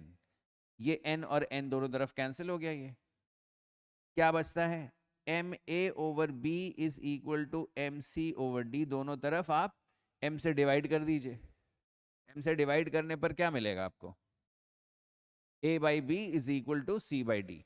यही प्रूव करना था, हमने कोई भी प्रॉपर्टी नहीं लगाई, बस थोड़ा सा ऑब्जर्व किया क्वेश्चन में क्या दिया गया था, क्या लाना था। ये बहुत बड़ी चीज है, अगर आपने ये ऑब्जर्व कर लिया तो कई बार एट टाइम्स आप क्वेश्चन को बहुत जल्दी क्रैक कर लेंगे।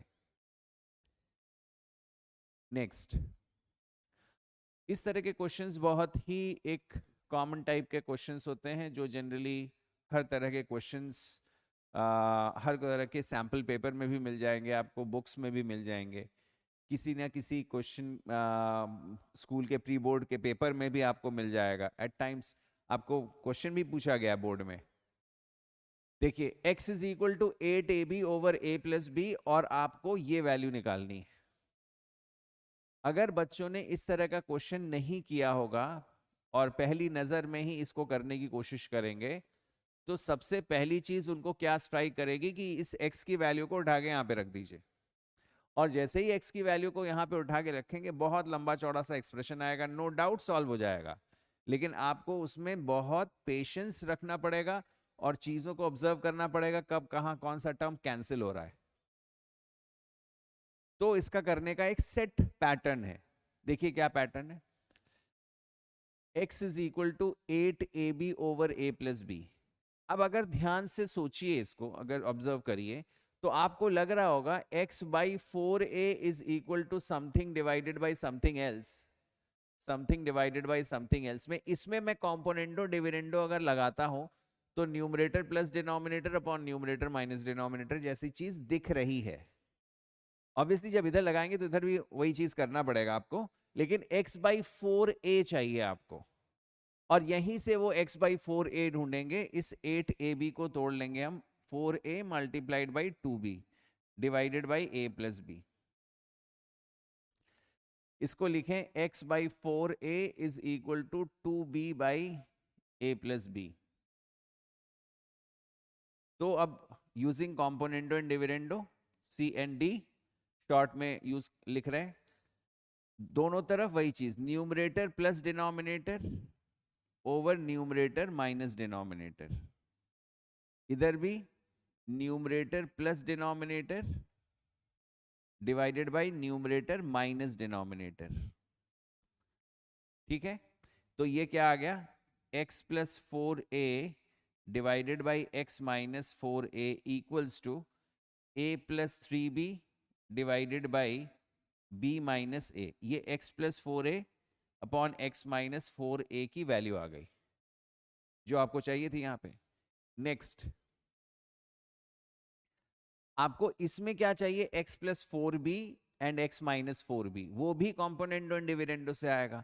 अब इसी x is equal to 8ab over a plus b को आप ऐसे लिखिए कि 2a मल्टीप्लाइड बाई 4b, क्योंकि 4b चाहिए आपको, ये स्टेप याद रखिएगा। अब आप क्या करिए, इसको लिखिए x over 4b is equal to 2a over a plus b. अब इसमें फिर से कॉम्पोनेंडो एंड डिविडेंडो लगाएंगे तो ये आ जाएगा x plus 4b divided by x minus 4b is equal to 2a plus a plus b, numerator plus denominator over numerator minus denominator. ये आ जाएगा, इसकी वैल्यू क्या आ गई, x plus 4b divided by x minus 4b is equal to, ये आ गया 3a प्लस b और ये a माइनस b।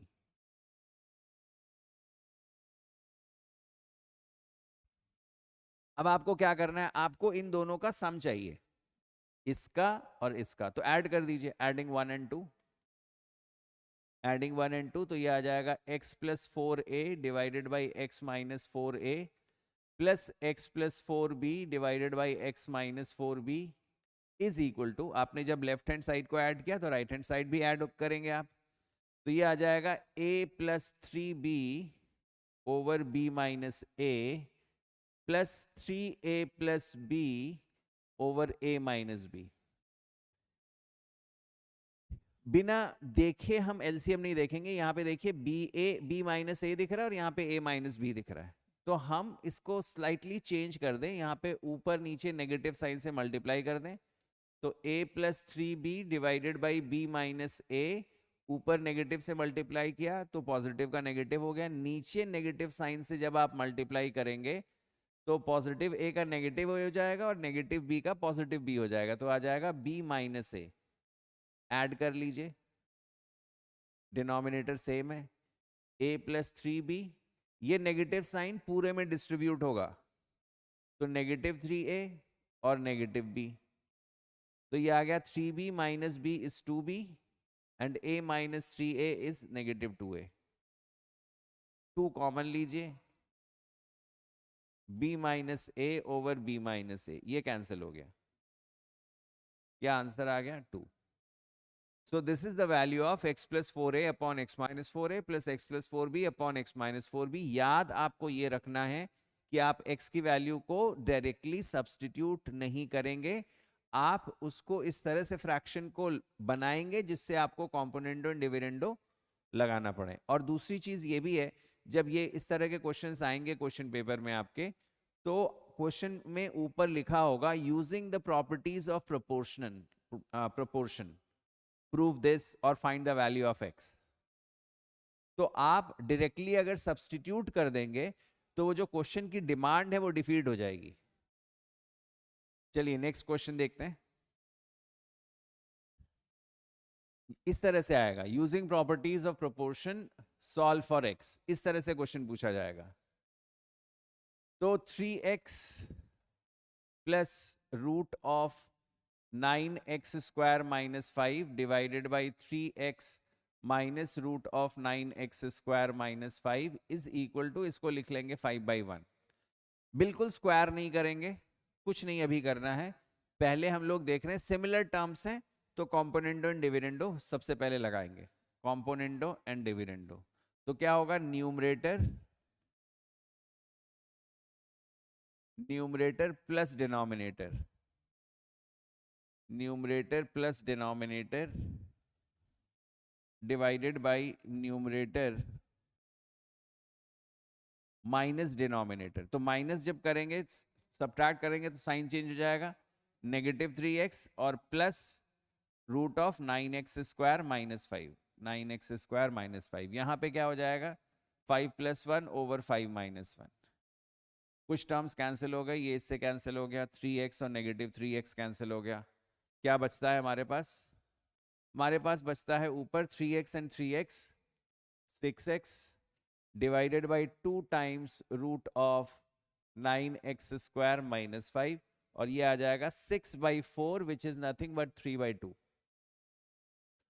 ये 2 से कैंसिल कर दीजिए, ये 3 से ये 3 कैंसिल हो जाएगा, 3 2 टाइम्स, तो ये आ जाएगा 2x, इधर बचेगा, इधर 1 हो जाएगा। कुछ बच्चे क्या करते हैं, इसको कैंसिल हो गया तो ये 0 हो गया, नहीं 0 नहीं हुआ, ये आपने सब्ट्रैक्ट थोड़ी ना किया है। आपने जब 3 कैंसिल कर रहे हैं तो एक्चुअली भी you are dividing 3 by both sides, you are dividing both sides by 3, और similarly you are dividing both sides by 2, तो 1 बचेगा ना, तो ये वहां पे 1 बच रहा है। 2x divided by this term is equal to 1 और 2x is equal to root of 9x² minus 5। अब आप स्क्वायर करिए दोनों तरफ, स्क्वायरिंग बोथ साइड्स, ये आ जाएगा 4x² is equal to, it will remove the root, तो 9x² माइनस 5, सो ये आ जाएगा 5x² is equal to 5, so x² is 1 and therefore x is equal to plus minus 1. This is the value of x. आपसे कह रहा है solve for x, तो ये x की वैल्यू है। कुछ नहीं किया, सिंपल कॉम्पोनेंडो एंड डिविडेंडो लगा दिया, और इसी टाइप का क्वेश्चन आता भी है। कुछ क्वेश्चंस ऐसे भी होंगे जो एक्चुअली में दिखने में थोड़े से डिफिकल्ट रहेंगे, जैसे ये वाला question, solve for x 1 + x + x² divided by 1 - x + x² is equal to 62 times 1 + x divided by 63 times 1 - x। जैसे ये है क्वेश्चन। अब ये क्वेश्चन नो डाउट देखने में एट द आउटसेट आपको लग रहा है ये कहां से कैसे हम लगाएं, कॉम्पोनेंडो एंड डिविडेंडो किस तरह से करें, लेकिन अगर आपको ये पता है कि आइडेंटिटीज a³ - b³ की, a³ + b³ की आइडेंटिटीज जो आपने क्लास 9 में पढ़ी थी, then these kind of questions will be lot easier for you। जैसे अगर मुझे ये दिख रहा है कि मैं इसको 1 - x से मल्टीप्लाई करूं, पहले मैं ऑल्टरनेंडो क्या, 1 - x से इधर मल्टीप्लाई कर रहा हूं, तो ये आ जाएगा 1 - x टाइम्स 1 + x + x², और इस 1 + x को मैं इधर ले आ रहा हूं, 1 + x multiplied by 1 - x + x² is equal to 62/63। अब मुझे ये अगर दिख रहा है कि a³ - b³ यहां पे लग रहा है, a³ - b³ की आइडेंटिटी मैं लिख दे रहा हूं, a³ - b³ is nothing but a - b multiplied by a² + ab + b² plus b², और a³ + b³, a³ + b³ is a + b multiplied by a² - ab + b²। तो हमको वो दिख रहा है कि a यहाँ पे 1 है और b यहाँ पे x है, तो ये क्या हो गया, a cube minus b cube, 1 minus x cube, ऊपर आ गया, नीचे आ गया 1 plus x cube, and this is equal to 62/63। अब आप लगाइए componendo and dividendo. Componendo and dividendo लगाने के लिए आपको एक चीज और समझनी पड़ती है कि similar kind of expressions must exist in the numerator and denominator. Numerator और डिनोमिनेटर में सिमिलर काइंड ऑफ एक्सप्रेशंस दिखने चाहिए। Science will be definitely different, otherwise अगर साइंस भी सेम होंगे तो वो तो कैंसिल ही हो जाएगा। जैसे यहाँ पे ऊपर नेगेटिव है नीचे पॉजिटिव है। अब इसमें मैं सी एंड डी अगर लगा रहा हूं तो numerator plus the denominator divided by numerator minus denominator, 62 plus 63 divided by 62 minus 63, ये कैंसिल हो जाएगा, -1 +1 कैंसिल हो जाएगा, ये आ जाएगा 2 डिवाइडेड बाई -2x³, ये आ जाएगा आपका 125 divided by -1, negative negative cancel हो गया, 2 से 2 कैंसिल हो गया, तो 1/x³ की वैल्यू आ गई 125। तो x³ की वैल्यू क्या आ जाएगी 1/125, एंड देयरफॉर x इज 1/5, क्योंकि 125 5 का क्यूब है, तो x is equal to 1/5। So this is the answer. तो इस क्वेश्चन को ध्यान से देखिएगा कि ये किस तरह से सॉल्व किया गया क्वेश्चन है। नेक्स्ट क्वेश्चन देखते हैं। Given x is equal to this using properties of proportion, prove that b square is equal to this। Similar kind of question है, थोड़ी सी कॉम्प्लेक्सिटी धीमे धीमे बढ़ती जा रही है। तो x/1 is equal to square root of a² plus b² plus square root of a² minus b² divided by root of a² plus b² minus root of a² minus b²। Using the property similar terms दिख रहे हैं, sign different दिख रहा है, straight away C and D. Applying componendo and dividendo, x+1 over x-1 is equal to, this entire thing is numerator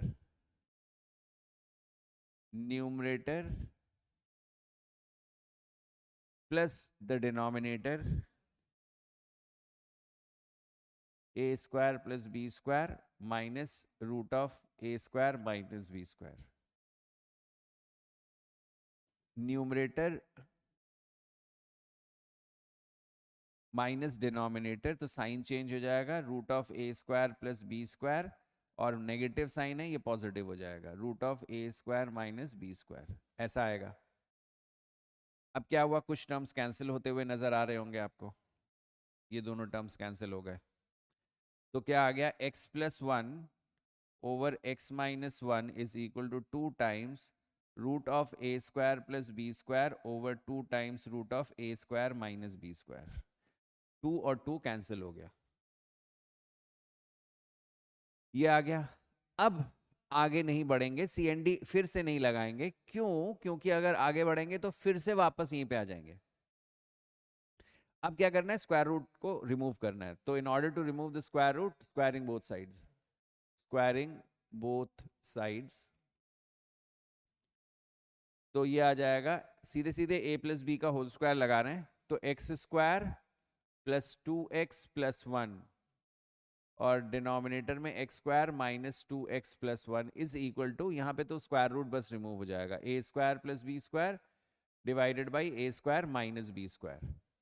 अब यहाँ पे C N D फिर से लगा सकते हैं हम, क्यों लगा सकते हैं कि सिमिलर टर्म्स दिख रहे हैं, साइन डिफरेंट दिख रहा है, तो सी एन डी फिर से लगा दीजिए। तो numerator plus denominator over numerator minus denominator, minus सारे साइंस चेंज हो जाएंगे, plus 2x and minus 1 is equal to a² plus b² plus a² minus b² divided by a² plus b² minus a² plus b², sign change हो जाएगा। अब देखिए क्या cancel हो रहा है, ऊपर 2x और -2x कैंसिल हो रहा है, x² -x² +1 -1, इधर b square negative b square negative a square positive a square, ये कैंसिल हो गया। क्या बचता है हमारे पास, एक्स स्क्वायर भी 2 बार आ रहा है, 1 भी 2 बार आ रहा है, तो 2 कॉमन लिया तो एक्स स्क्वायर प्लस 1 आ गया, और यहाँ पे क्या आ गया, 4x आ गया, 4x। इधर क्या आ गया, 2a स्क्वायर आ गया, और इधर 2b स्क्वायर आ गया, 2 2 कैंसिल हो गया, 2 से ये 2 कैंसिल हो गया। अब आपको बस प्रूव करना है बी स्क्वायर की वैल्यू, तो बी स्क्वायर इधर ले आइए, बी स्क्वायर को इधर ले आ रहे हैं, तो b square is equal to ये 2x इधर आ गया, तो a स्क्वायर तो ऑलरेडी था, तो ये आ गया 2a square x divided by ये इधर आ गया एक्स स्क्वायर प्लस 1, और यही प्रूव करना था आपको, 2a square x over x square plus 1। Straight away question है, कोई भी ऐसा कुछ आपको सोचने की जरूरत नहीं है, बस यहाँ पे हल्का सा सोचना था कि जब आपको स्क्वायर करना था CND नहीं लगाना था।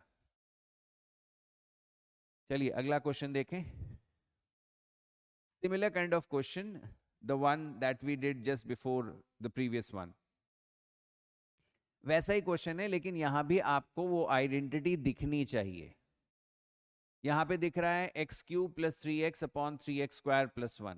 पहले एक चीज देखिए, क्योंकि प्रॉपर्टीज ऑफ प्रोपोर्शन है तो इसमें CND तो लगना बनता है, लेकिन जब CND लगाएंगे तो एक चीज आप देखिए कि पहले मैं CND इसमें लगा देता हूं जिससे आपको दिखने लगे, लेकिन ये चीज स्ट्राइक हमको तब करेगी जब आपको ये आइडेंटिटी याद हो और दिखे, वो आइडेंटिटी लग रही है, सामने दिखे।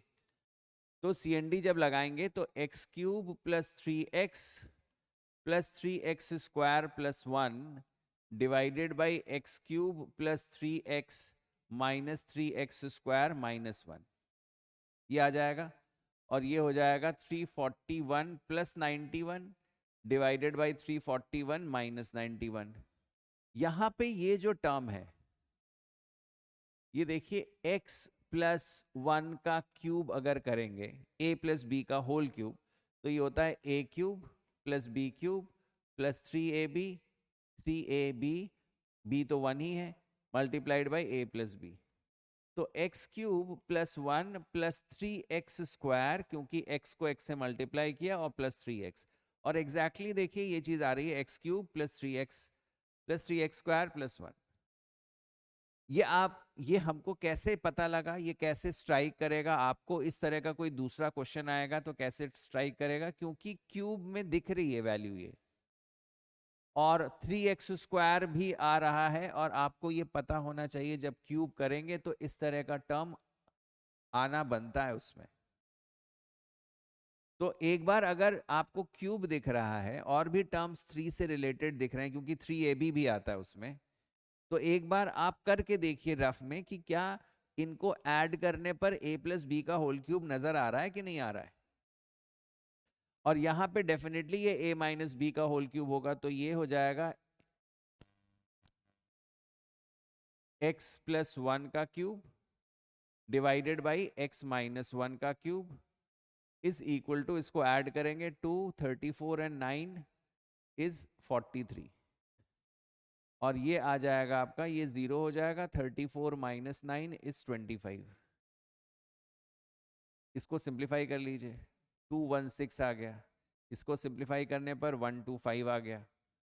अब आपको पता है कि 216 भी एक क्यूब होता है और 125 भी क्यूब होता है, taking cube root on both sides, taking cube root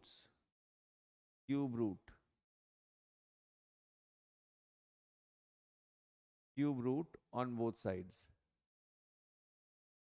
दोनों तरफ अगर आपने क्यूब रूट लिया तो ये क्यूब हट जाएगा, यहाँ पे ये आ जाएगा x plus 1 over x minus 1 equals to, इधर क्यूब रूट लिया अगर आपने, 216 का क्यूब रूट हो गया 6 और 125 का क्यूब रूट हो गया 5। अब आप क्रॉस मल्टीप्लाई कर लीजिए, तो ये आ जाएगा 5x plus 5 is equal to 6x minus 6। 5x को इधर ले जाइए, x को 6 को उधर ले जाइए, तो 6 plus 5 is equal to x, that is x is 11। तो ये आंसर था, ये भी अच्छा क्वेश्चन था।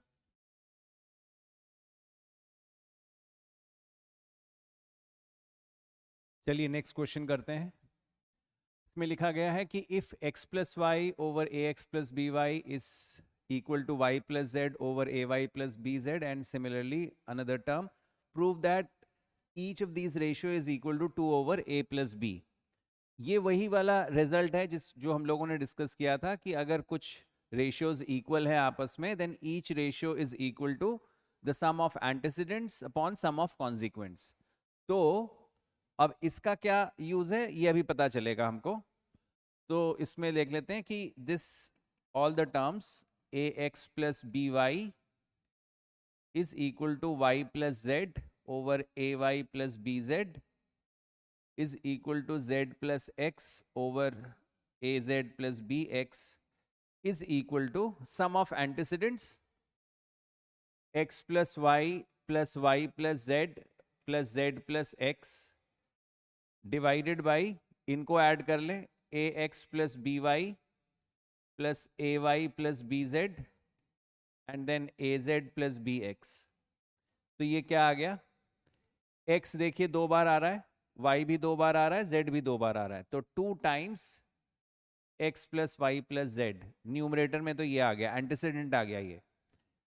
और कॉन्सिक्वेंट में देखिए ax यहां आ रहा है, ay इधर आ रहा है, az इधर आ रहा है, तो मैं a को कॉमन ले सकता हूं. a अगर कॉमन आ जाएगा तो आएगा x plus y plus z, और फिर b y b z and b x. तो b को अगर कॉमन ले लिया तो यहां से भी आ जाएगा x plus y plus z. तो आएगा क्या, basically 2 times x plus y plus z divided by, अगर यहां पे x plus y plus z हम लोगों ने कॉमन ले लिया तो ये आ जाएगा a प्लस बी. तो x plus y plus z, x plus y plus z cancel हो गया, तो ये प्रूव हो गया 2 over a plus, this is a plus b, a plus b. This was what we were suppose to prove. लेकिन अब इसका क्या यूज है, x plus y plus z is 0 unless x plus y plus z is 0. इसका क्या मतलब है कि x plus y plus z 0 नहीं होना चाहिए था यहाँ पे, क्योंकि x plus y plus z अगर 0 हो जाएगा, जनरली कई क्वेश्चंस में ये इंफॉर्मेशन मिस कर दी जाती है. ये इंफॉर्मेशन क्यों इंपॉर्टेंट है हमारे लिए, वो इंपॉर्टेंट इस वजह से है क्योंकि ये 0 नहीं हो सकता, क्योंकि अगर ये 0 हो गया तो ये 0/0 आ जाएगा, और डिनोमिनेटर किसी भी फ्रैक्शन का, रेशियो का 0 अगर हो गया वो अनडिफाइंड हो जाएगा. इस वजह से ये कंडीशन दी गई है. ठीक है, तो ये था आपका रेशियो एंड प्रोपोर्शन. होपफुली ये चैप्टर आपको समझ में आया होगा. क्वेश्चंस आप लगाइए, कोई डाउट हो तो कमेंट सेक्शन में लिखिए और सब्सक्राइब करिए चैनल को.